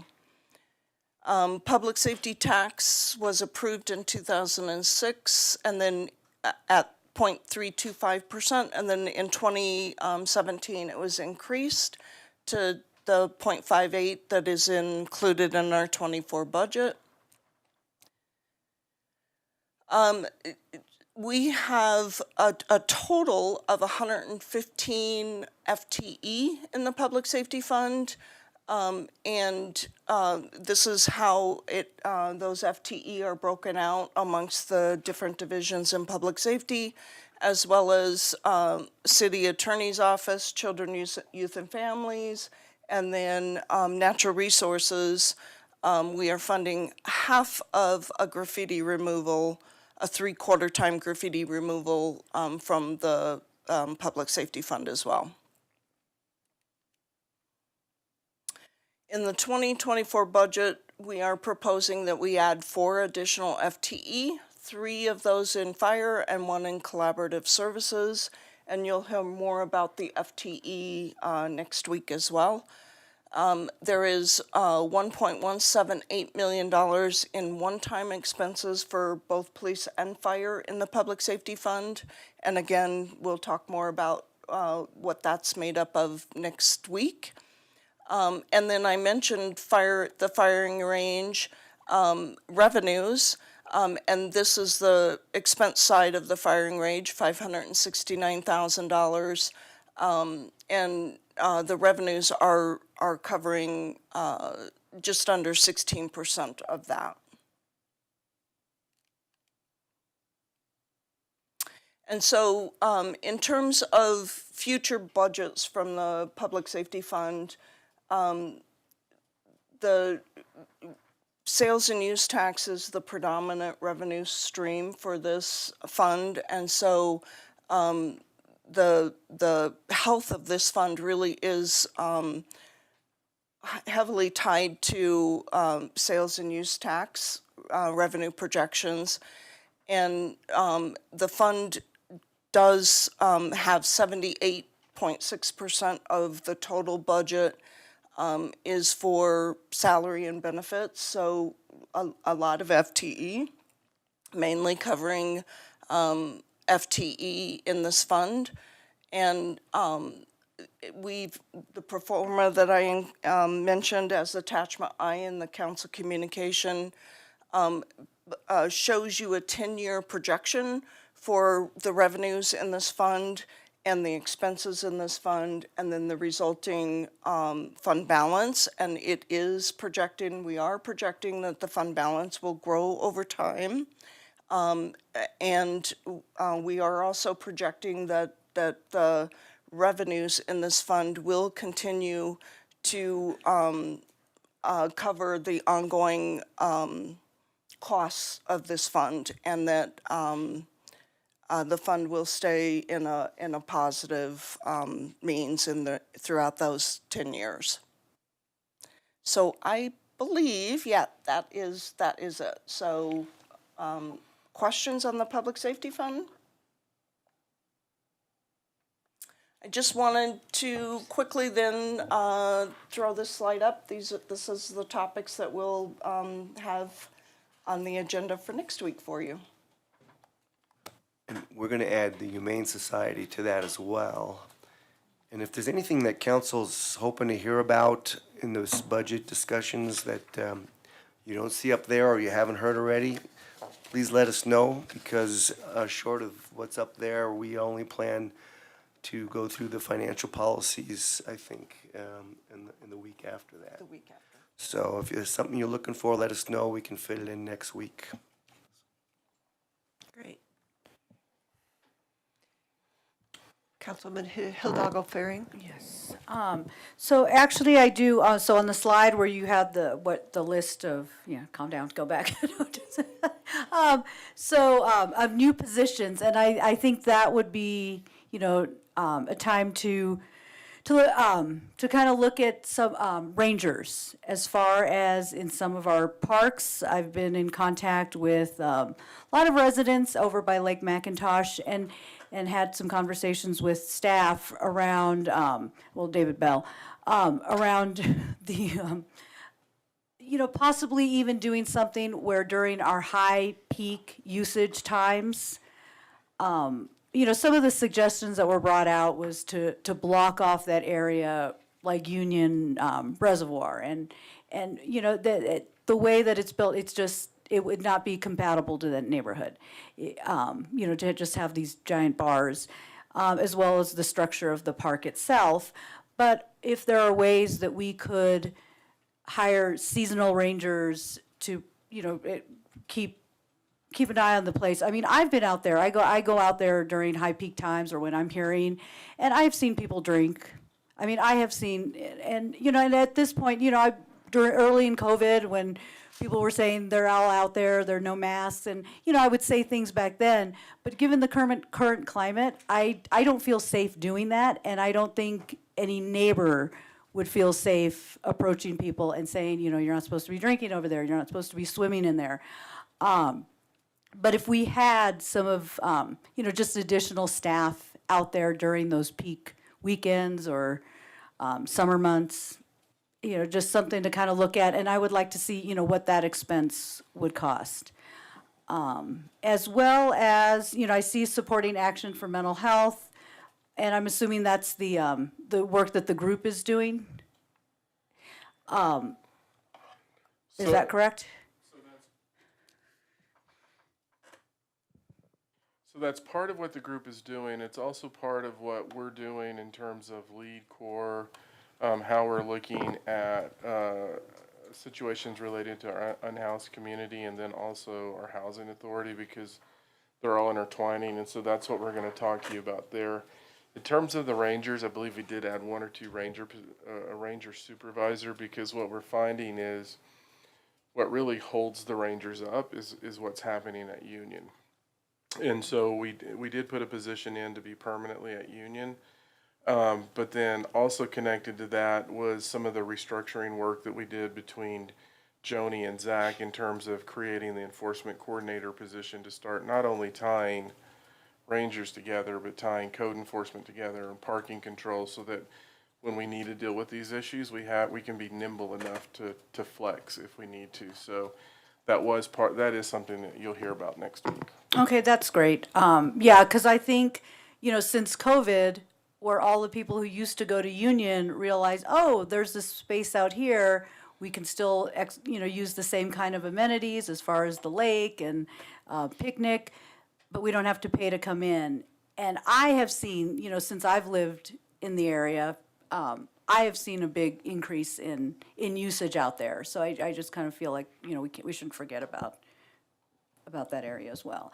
And thank you for pointing out about the mental health, because I was wanting to see how they kind of all coalesce and how they intertwine and talk to each other, different departments. That's actually what we want to talk to you about in terms of, not to steal the thunder from next week, but Actually, the mayor and I talked about this in terms of the mental health issues that we're seeing associated with our housing group, is having folks there. But again, similar to what we're talking about with the coordination of our different enforcement groups, is how do we coordinate in the mental health conversation and start working across the organization and keeping each other updated and engaged in the issues that we deal with, because what we're finding is it's the same people that different groups are touching. So you'll hear more about that next week. Perfect, thank you. Great. Counselor Yarbrough. Thank you, Mayor. So I don't know if this is the right time to ask for this, but you said anything that possibly we want to see in the budget, and just tell me, no, Shakita, don't talk about that right now. So, you know, on my journey of being a candidate and also running and actually being city council person, I'm pretty sure 99% of the people that were here earlier would disagree with what I'm about to ask. But if I want to propose or maybe put on agenda, or do we put it in the budget for an increase for our city council, and especially for the ones who are coming on council? Because when I talk to people who are so passionate about our city and passionate about being on city council, they have kids and they have to pay for daycare. And, you know, and it's not enough of supplemental income for them to be on city council. I know people who are business owners who would love to be on city council.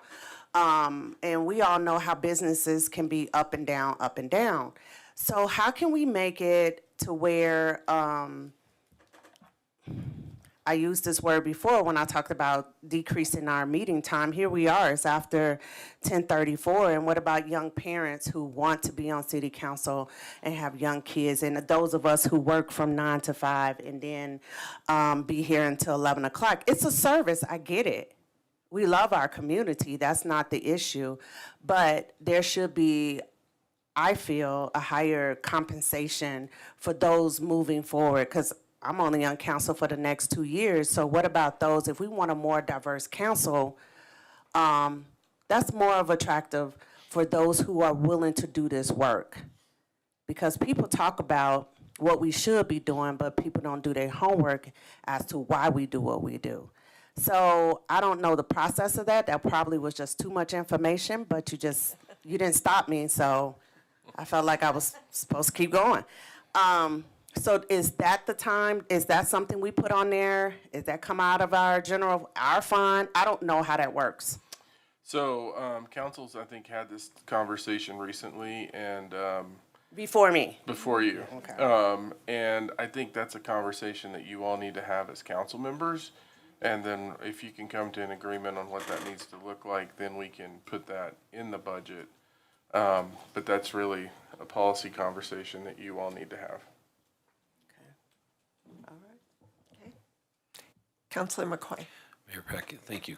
To Councilmember Yarborough's point, that has not changed since I think my father served on here and in the 90s. That same amount of for the stipend for council members and the mayor, it would probably, to Councilmember Yarborough's point, encourage more people to get involved. So it is something to consider. In case you're looking at what to do with that $3 million one-time funding. Yeah, just in case. Okay.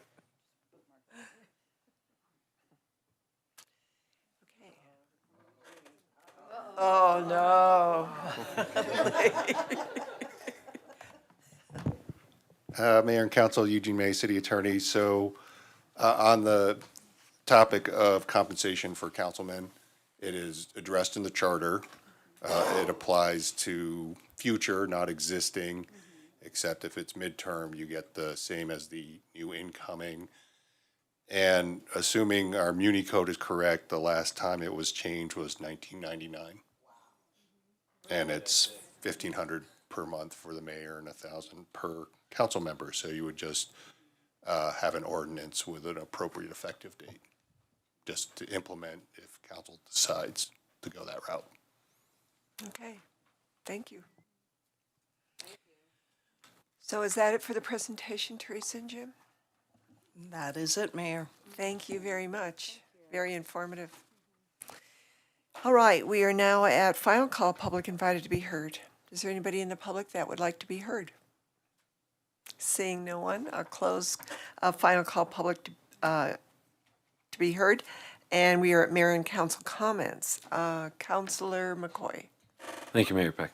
I had a voicemail earlier this week from a constituent that was asking about whenever we put something up on the website, can we always attach some sort of phone number to it for people that have a difficult time trying to access the any sort of forms or anything like that? And I did forward this on to Sandy, because I think she's usually the one that handles that type of thing, or at least might have the answer. So.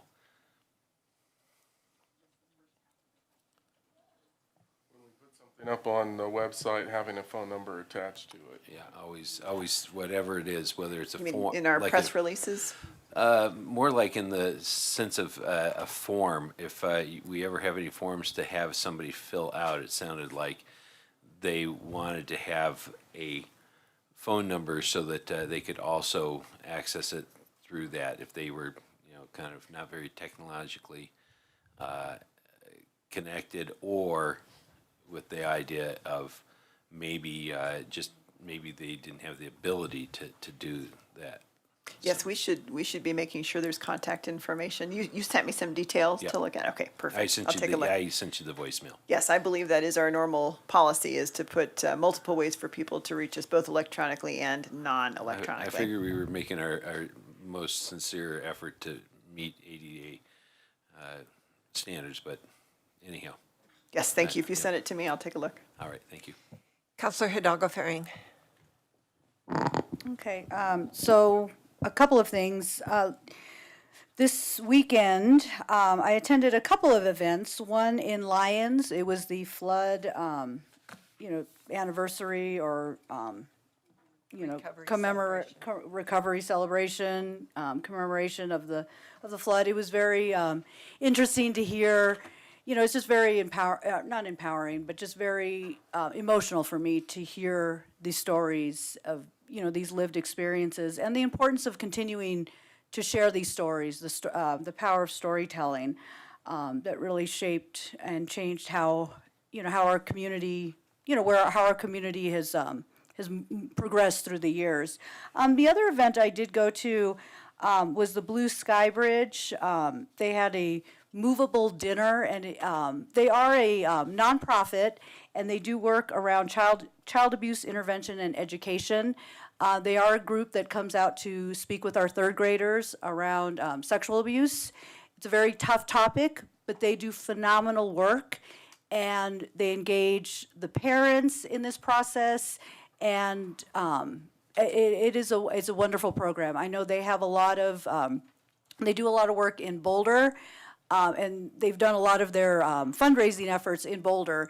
And so this was really like one of the first times of them coming out here and really engaging the Longmont community in this. This is a program I am personally very passionate about, and I appreciate their efforts. So yeah, you are welcome to look them up, Blue Sky Bridge. They do phenomenal work for our youth and make great connections with our public safety. So I'm appreciative for their work. And then this Friday at 10 a.m., if you are available, if anybody's listening, is at the Longmont Museum is the groundbreaking event for their campaign kickoff. At 10 a.m. Thank you. Councilor Waters. Thanks, Mayor Peck. I'll just ditto the accolade or the acknowledgement of Blue Sky Bridge and the great work they do. It's interesting if you look at the number of families and children with whom they work in the St. Vrain Valley School District compared to Boulder, and what percentage of their funding actually comes from Longmont. The disproportion, the gap is really, really disappointing. And I would add this, as you are in conversations in the school district, one of the differences between what happens in the Boulder Valley School District and the St. Vrain Valley School District is in Boulder Valley, as they come in to work with kindergartners, third graders, and fifth graders, parents have the option to opt out of the work they do. In the St. Vrain Valley School District, they have to opt in. And you ought to look at the percentages of children who participate in the St. Vrain Valley District versus Boulder Valley. And just based on the opting in versus opting out. And if you talk with elementary teachers in other school districts who also have a chance to work with Blue Sky Bridge or, comparable programs, and the value that they would attribute to that work, it is a conversation I hope, if I think about the role of the Teachers Association and others, might make the case or try to make the case with the school board that this is worthy of a consideration of policy changes in the St. Vrain Valley School District and opting out versus opting in, because far more kids and families would benefit. They would be much safer in this community if it was an opt-out versus an opt-in approach. Okay. City manager remarks? City attorney? No comments, Mayor. Thank you. Can I have a motion to adjourn? All those in favor, yay. We are adjourned.